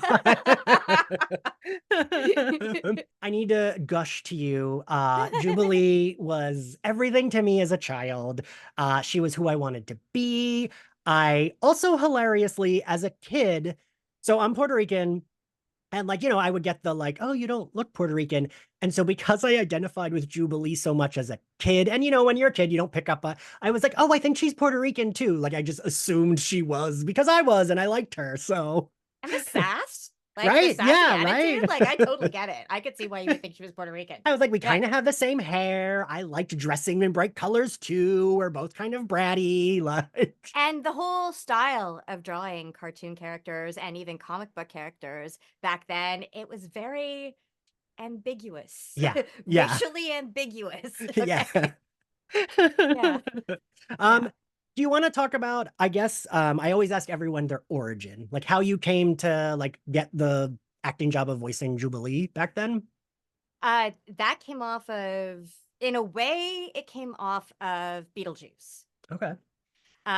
Both in terms of me not getting the part and then being the person brought in as the replacement for the part. Yeah. So we just spent several years, a lot of the same team, making Beetlejuice. And Beetlejuice, after its first season on ABC, switched over to Fox. And that's when Sydney Iwanter became the Fox executive, kind of overseeing Beetlejuice. And a lot of the same writers, like I have a copy of a Beetlejuice script from Eric Lewald. So he gave me a copy of it. So it's one of the first times we ever worked together. We'd never met, but a lot of the same writers were used from Beetlejuice onto X-Men because Fox had a really good team. Was that kind of common back then? Yeah. Well, Yeah. I think it's common. It's common to this day, and it's not. There's a difference between nepotism and all of that cliquiness, and just you go through so much muck, and you do go through like assholes in this business, and people who are just like, that's nice, and they're very bland and blah, and it's just like filling your quota for this season, and then next season it's going to be the same bland blah. And so when you have enough time to work with people that you really like and are really good and they get you, or you can trust them with something, then you don't want to let those people go.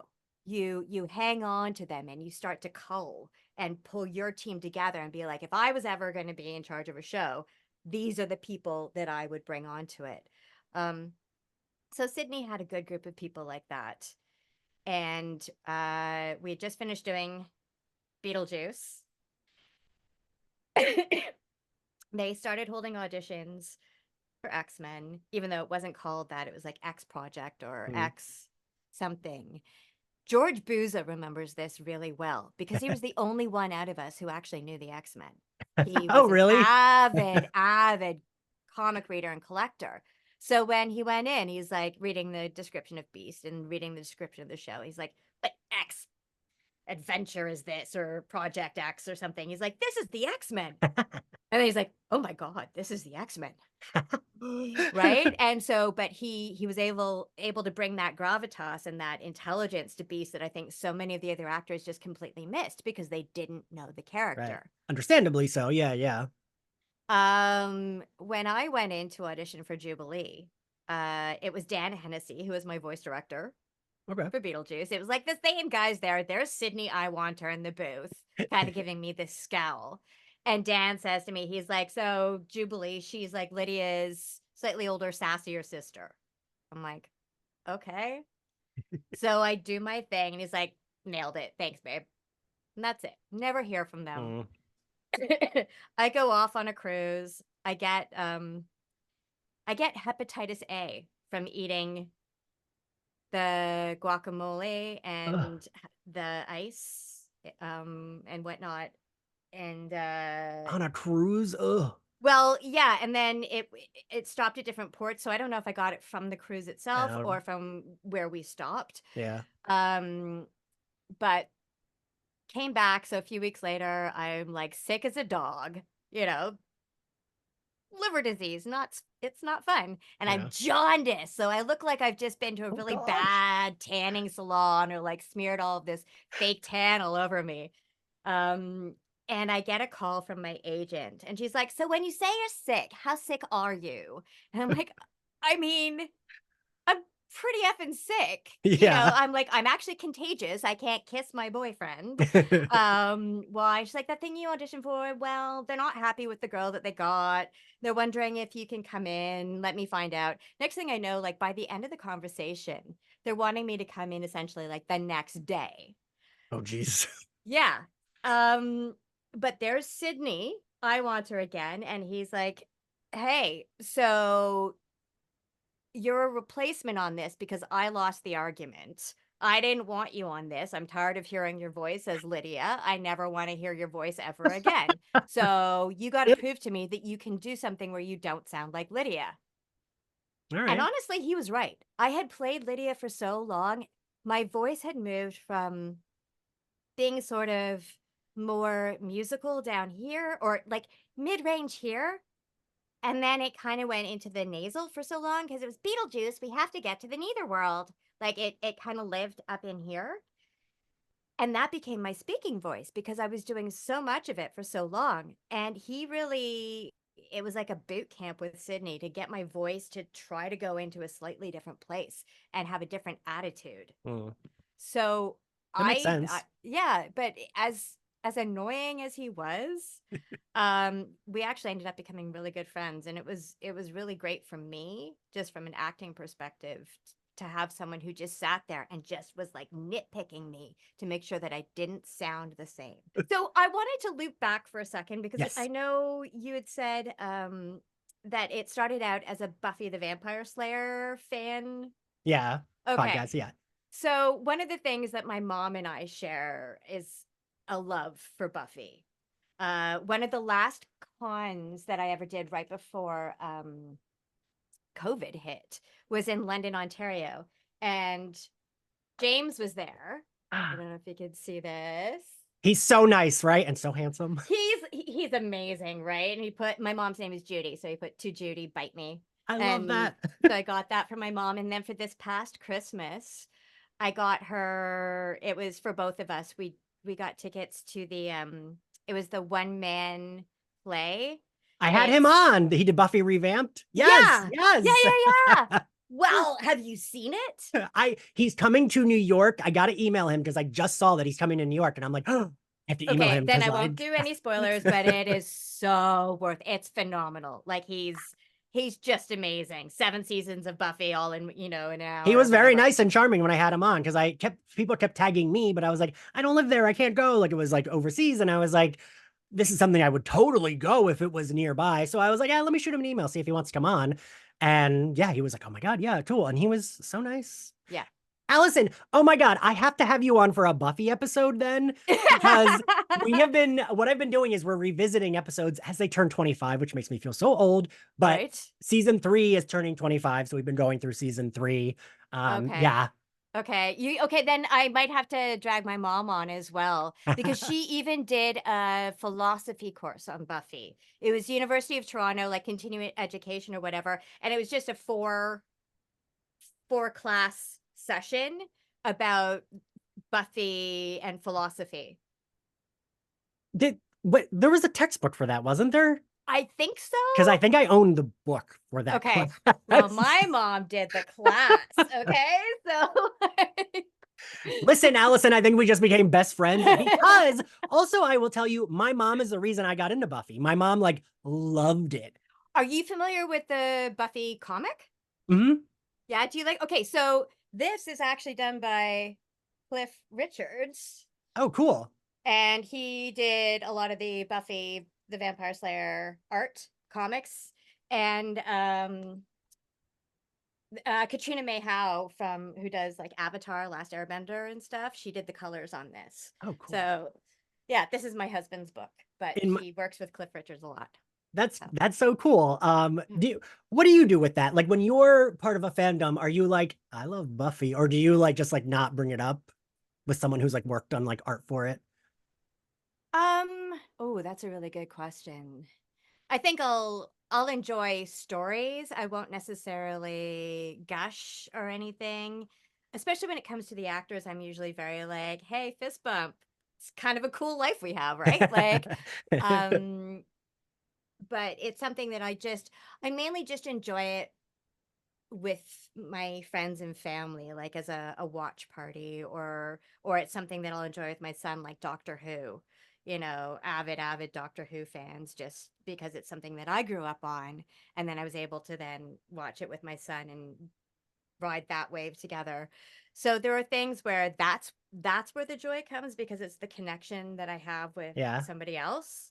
And otherwise I'm usually fairly like, hey, how's it going? Fair. Yeah. Sometimes, it's funny, right? There are certain people that will ping your and I'm not gonna lie, Alyson, I've had a lot of people in this podcast, but I was nervous to do this because I was like, oh my God, Jubilee meant so much to me as a kid, and so did Lydia. I text my ex-boyfriend because he knows how much I love Jubilee, and I text a friend of mine, and they were both like, oh my God, I bet you are so excited. And I was like, you're damn right I am. I gotta say, a lot of y'all that were that did these huge fandom shows, it's nice to see how chill y'all are about being yeah, I'll talk about this thing, because sometimes some people get a little no, I did that, I don't want to talk about it.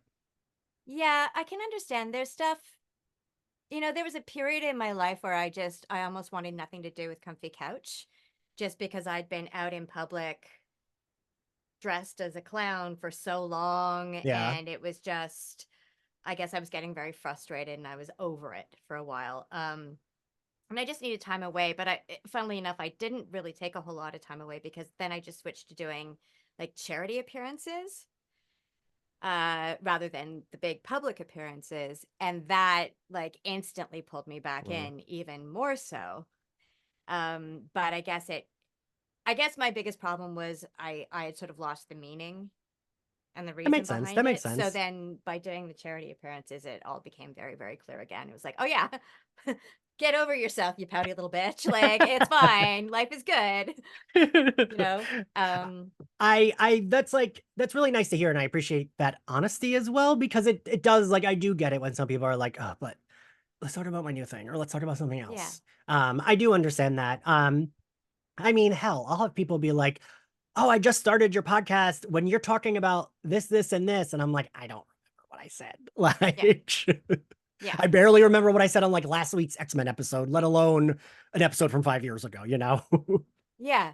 Yeah. No, we get that a lot. And I mean, some folks are really, really good at staying on top of that, keeping their scripts, rewatching episodes, and really, really remembering the dialogue and everything. Some of us are not so good.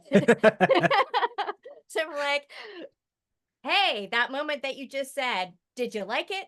Great. I'm so happy. I saw a video of you saying that you did turn down coming fully back as Jubilee. I think there's a I should probably clarify, it wasn't even something that was offered because the show didn't exist yet. It was just that there was a lot of stuff going on with like other cartoon characters that were characters from different ethnicities, and it turned out there were a lot of white actors voicing them, or like the entire cast was white. And when people started to find out, and rightly so, they're like, come on, guys, isn't it time? We know that there are good voice actors out there, people of color. So it was, and it had been brought about several times over the past decade of people saying, we've started a petition to get this going again, to bring back the X-Men and to do this and do this and do this. And I'm like, that's nice. Yeah, it was a great show. I mean, I loved being Jubilee, but there was so much leading up to that moment that this one day when somebody brought up that there was this petition for the show to come back, how do you feel? And I was like, I love all of this except for one thing. I would not return as Jubilee. I feel I have to finally say this publicly. Like, it's interesting with the recasting with Storm, way back in the beginning. But nobody said boo about Jubilee. Now, in part, it was because I had no clue at the time that she was Chinese American.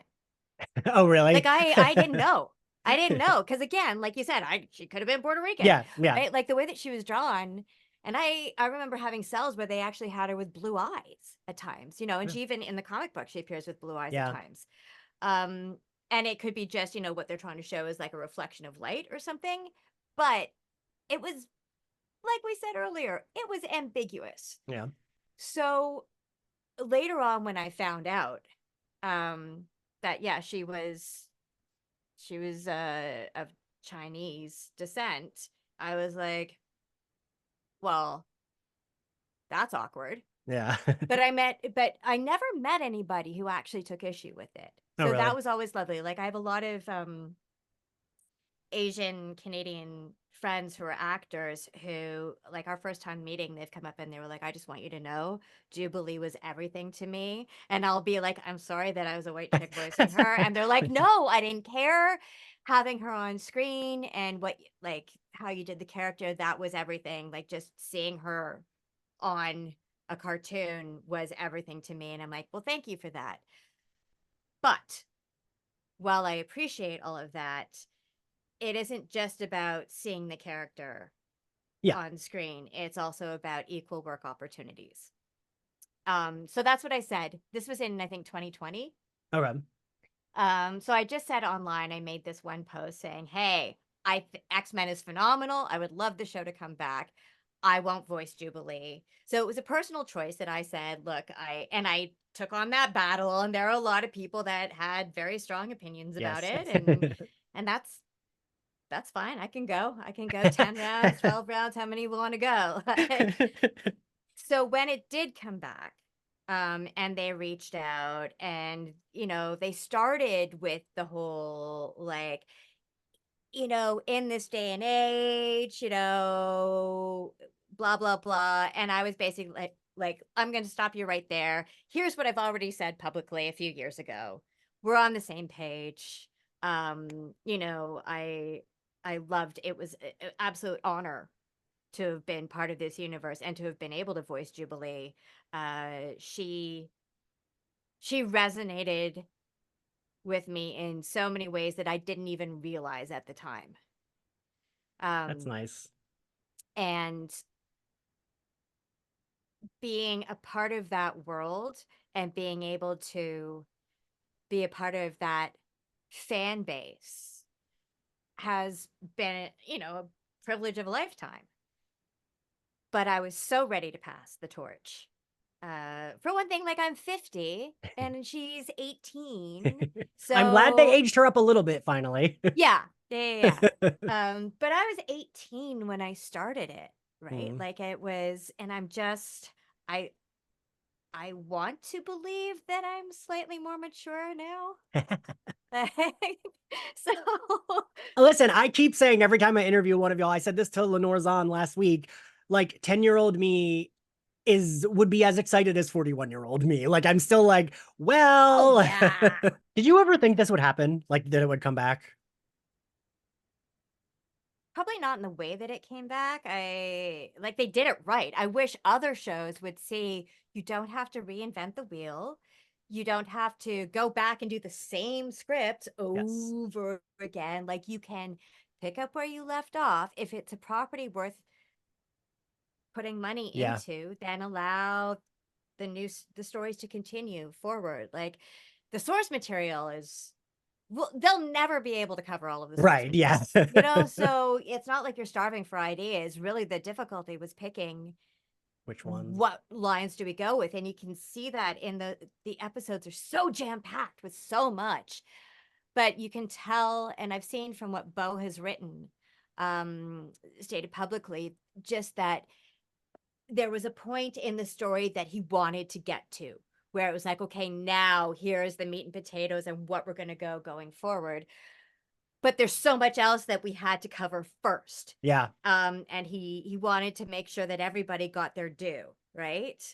And it was masterful. Like, it's faster paced initially than I would have wanted it, just because you go back and you watch the older episodes and they were allowed to breathe a bit more. Yeah, there's like, but that's not on, that has nothing to do with his writing. It's like, you need a bigger season. Like, 10 episodes a season?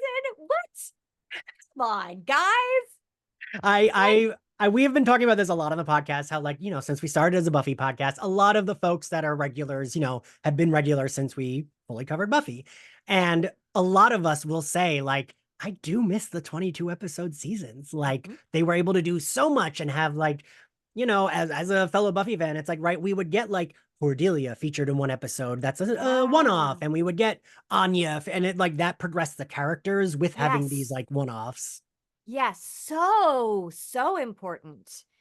Because how else are you going to get to like a character if you don't give them that moment? Yes. And so the fact that he only had 10 episodes to work with, what he's been able to do. Yeah. Wild. Like, you have to strap in and hang on. It's going to be a ride, but then, like, there are moments that are allowed to breathe. But if you're learning, I think I'm learning with his writing now, when you get that nice moment and it's like, yeah, something really bad is coming. Last week I kept thinking, this is going too, when they were visiting Genosha, I was like, this is going too well. I'm getting nervous. Like, this is nice, but I'm nervous because everyone's too happy. And then even when she says to Magneto, she's like, some things are more important than, skin. And it's like, oh, okay, they're going to have their moment. And then boom. And it's like, I cried. I've loved X-Men my entire life, but I've never cried that hard at something X-Men. No, my husband, we were out to dinner the other night So it's been, it was almost a week. Yeah. And we were out to dinner, and we started talking about that episode and Lenore's performance and that last line. And I can't say it without getting teary-eyed. And even he was like, he watched it because we watched it separately. Because he was down in Minnesota and I was in Toronto. And he was like, oh my God, like he doesn't cry at anything on TV. Like it doesn't do it to him. He also doesn't jump at jump scares. He's probably a psychopath or something. But he's your psychopath. He is. And he does catch yawns, so he does have empathy. Anyways, a weird disconnect there. Anyway, but he was like, he got choked up. Like he was, because we also knew, like when we were in Florida at MegaCon, and we had some nice just hanging with Lenore time and talked a lot about just, family stuff and the loss that she'd been going through and the timing of everything. So when you watch that episode, yeah, if you were here, I'm gonna mess with you. If you were going to take Buffy as let's say we're making the show Buffy, but we have to cast X-Men characters for all the roles. Who would you cast? So I feel like Willow would be Jean Grey, like by the end, because she has like the most powers, like that way. That's true. She could also be like Scarlet Witch. She could be, yeah. She starts out messed up, so maybe, yeah. I can't. So a friend of mine did a post like this that was like comparing Buffy and X-Men characters, and he asked me for help, and we had such trouble deciding Angel and Spike. I was like, I don't know. Like I was like, maybe Spike would be Gambit. Well, that's Gambit or Wolverine, is Angel. right? I couldn't decide. I don't remember what he landed on, but like I had such trouble. I was like, this is like a really tough question for me because as a super fan of both. But I think Buffy would be Rogue just because she's like the tough one. Yeah. I don't know. I feel like my choices are landing flat with you. Who would you pick? No, I'm still like, I don't know. I posited the question to you because I was like, ooh, let's do this. But I don't know. Okay, who's going to be Xander? Because Xander, I just want to punch in the face. Morph. I feel like Morph, even though we like Morph better, but Morph, I feel like. So like the jokey one. Yeah. Yeah, maybe. Okay. And then Cordelia. I think Emma Frost.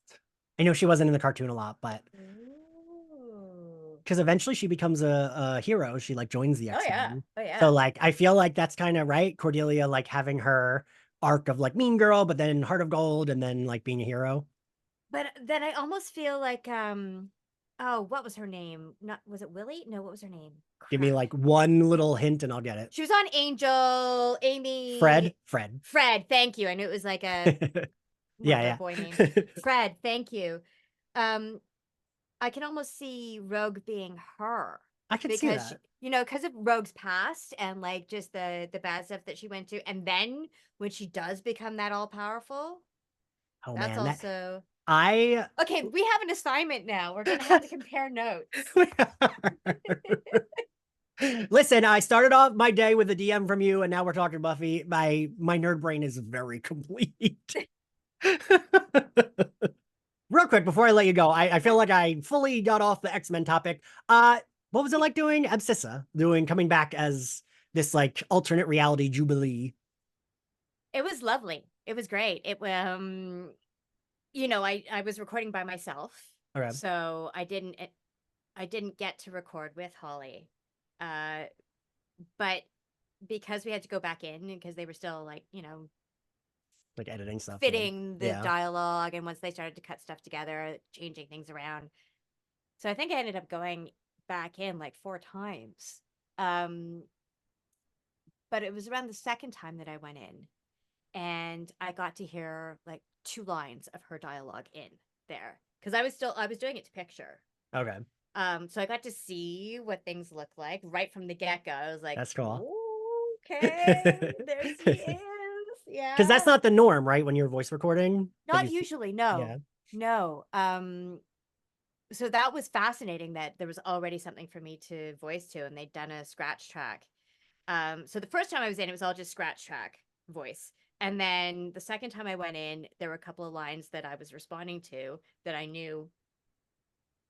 I was like, and I just sat there. And then, so we watched the scene. And then at the end, I was like, is that her? And they're like, I'm like, she sounds great. She really does. She really does. Yeah. And I think one of the first lines I got to hear was okay, time out. I have questions. Explain everything. And she does this, and the way that she did it, I was like, oh, okay. So it's got the voice timbre, but it's got her own little edge of personality in there. And I really liked it. So I said to Meredith, our fabulous voice director, I was like, listen, I think she sounds awesome. So if she ever wants to talk, because I know there's going to be a lot of pushback, because I'd already publicly been saying I wouldn't do it for certain reasons. Right. And I was dealing with people who had opinions over something that has nothing to do with them, but whatever. The internet is fun. Have your opinions, I guess. Because that's going to change the world. But so I was like, look, I know how loyal this fan base can be, and I know how that can also push into a very aggressively opinionated aspect. So I would love to promote her publicly whenever that's a possibility. So I gave them my direct contact information to give to Holly, and then about a month and a half or so, maybe 2 months before the show launched, she texted me, because by that point I'd been in 2 more times. So then time I came in afterwards, they were like, we gave your information to Holly, she was over the moon, she was super excited, she passed her own message along and whatnot. So we were kind of having, that's cute, like we were communicating through pigeon or something. And then we started to communicate, and then we got to meet finally in LA for the big screening, and that was wonderful. So you've done a really good job of, before we talked, I was like, this is really cool that Alyson is I saw your posts and you posting about supporting her, and I have to commend you. I know, just talking to you, I know you did it because that's what you felt was right, not to make you pat yourself on the back. And I think that's really, really fucking commendable. That's been really nice to see. I have had the nicest time talking to all y'all folks from X-Men, and it is nice when your childhood favorites grow up to also be awesome. Because I'm sure that is not always the case. Yeah, the world is full. We're all capable of all things. We're all capable of being terrible. Yeah. Of not, we all have bad days as well. And some people, you just have to try to give them the benefit of the doubt and hope for the best. And some people, it's like, nope. Yeah. You can leave the planet. I do try to remind myself if I have a celebrity encounter or I have an interview that maybe isn't the best, I'm I try to, what you just said, it's well, maybe they're having a bad day. Everyone has bad days. Yeah. But Alyson, thank you so much for joining me. I really appreciate this. I appreciate you. I love that you also love Buffy. That has made my heart so happy. Because literally, I always say Buffy and X-Men are my 2 favorite things. Scream is right below them. Okay, well, good company. All right. Tell everyone where they can find you. Oh goodness. Under a rock. You can find me. Okay, I don't do Instagram, and I don't. I was looking today. I was like, I can't find an Instagram. No, I don't do those things because I just have a bad attitude and I'm lazy. So you can find me on Twitter, because I'm not going to call it the other thing because that's stupid. No. So you can find me on Twitter.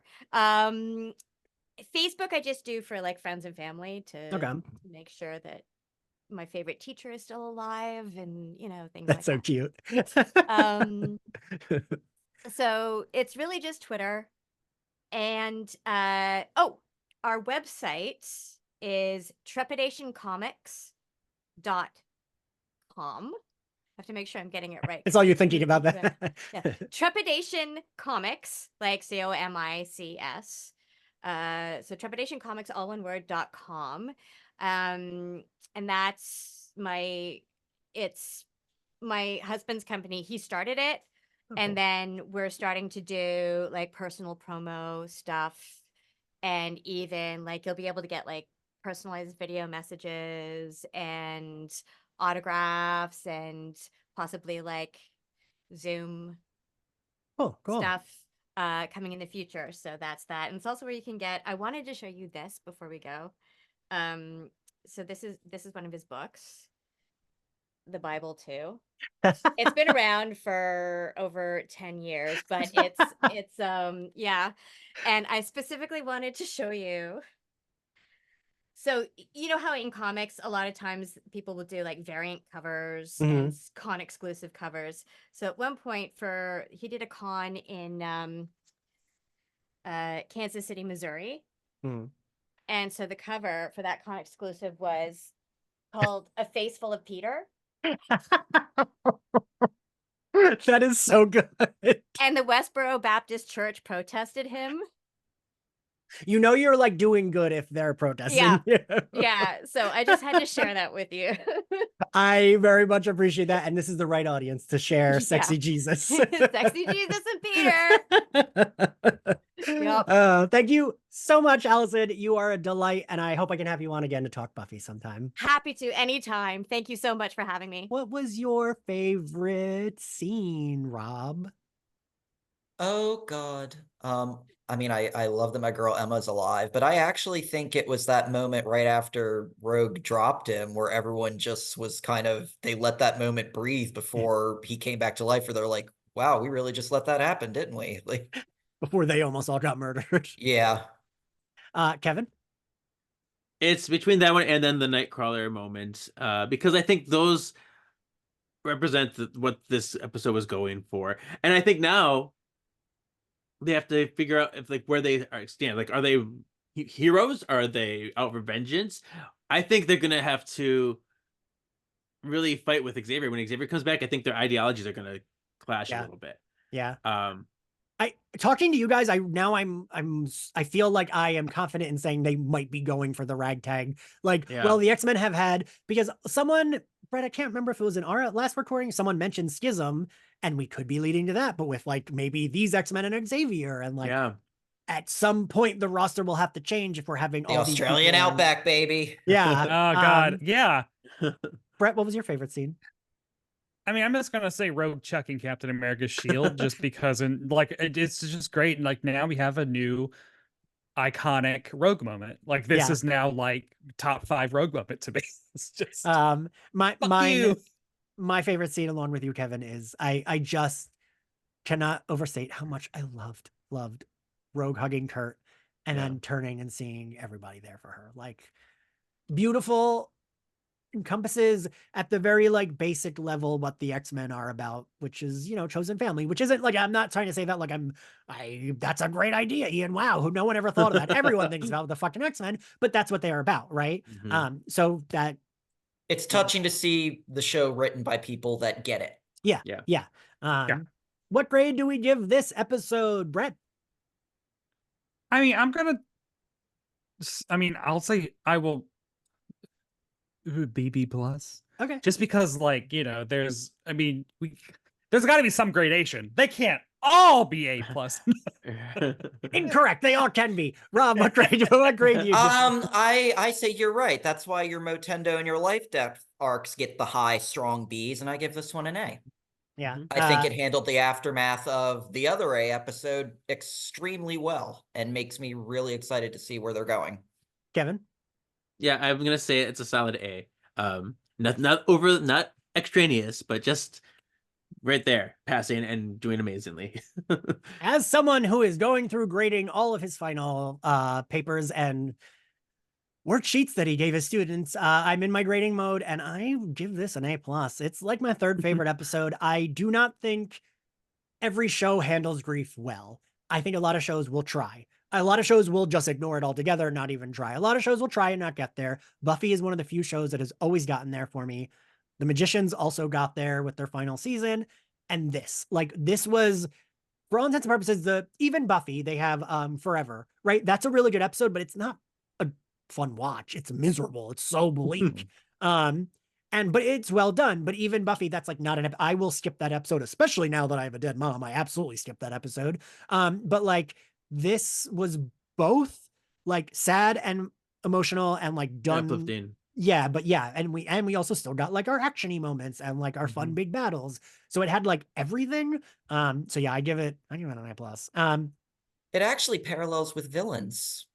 It does, yes. It very like where they're all sitting Willow. there asking, like, do we want to let her go through with this? What are we doing this for? Like, and Dawn, for once, is a sense of reason, is like he deserves whatever Willow gives him. And at the end, Willow, what did you do? Yeah. So good. Yeah. I really need to know. I really need to know if he's a Buffy fan. Yeah, sorry, Kevin. Thank you all for joining me. Thank you all for listening. If you liked Slayerfest 98, you can find us you can watch the episode on YouTube. All of the X-Men episodes are video recordings. You can listen to us on Spotify, Apple Podcasts, Podbean, anywhere else you get your podcasts. You can support us on Patreon, as I mentioned earlier. And if you want to follow us on social, we are at SlayerFestX98. If you want to follow me, I am at IanXCarlos on all social media platforms. Brett, where can everyone find you and your writing? You can check out my X-Men 97 coverage on Decider.com. You can also follow my drag exploits as Barb Hardly on YouTube and Instagram, where I am currently going through all the wild X-Men stuff from my childhood that I brought back from Tennessee, including a Cyclops shampoo bottle that I just bought. Loved that. Wait, did you just buy that? Well, I had it as a kid, but of course I used the shampoo or body wash or whatever it was. But then I was out shopping over the weekend and found it, and it still had the toiletry set. I still had, and it is now in my display over there. And Brett kindly told me he brought back some Buffy stuff for me. Yeah, I also have like my all my Buffy class stuff too, like all my like notes and shit. Like, so that's wild. I love that. Rob, where can everyone find you?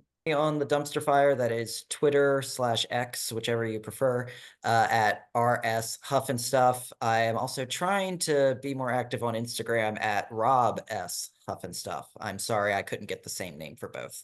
I yelled at Rob today. I was like, do you know how fucking hard it is to find your name? They're like slightly different handles, but they're the same. Because my Tumblr was just Huff and Stuff. Oh, Jesus Christ. Because I could not find you on Instagram when I was putting up the like recording posts. I was like, the fuck is it? I know it's the same, but it's not the same. It's a little bit different. Oh my goodness. Kevin, where can everyone find you and your podcast?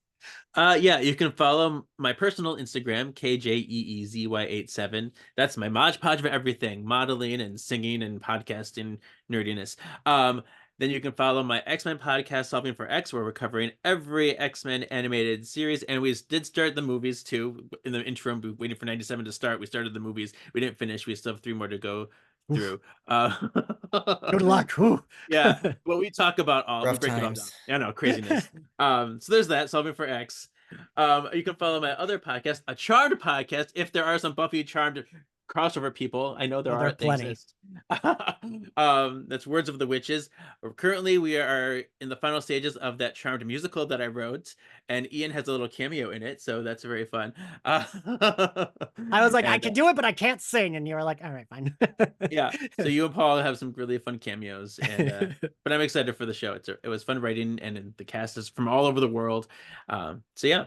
Cool. Kevin's put a lot of work into it. I really applaud you, because I know how hard a group project can be for a podcast with no budget. I fully know how hard that can be. There's like 30 people in the cast, and I have to regulate that. Like, right, it's crazy. I don't know how you don't go insane. Thank you all for listening. Thank you, boys, for joining me. This is a blast. Look at Brett White's shampoo. Hey, it's a bubble bath.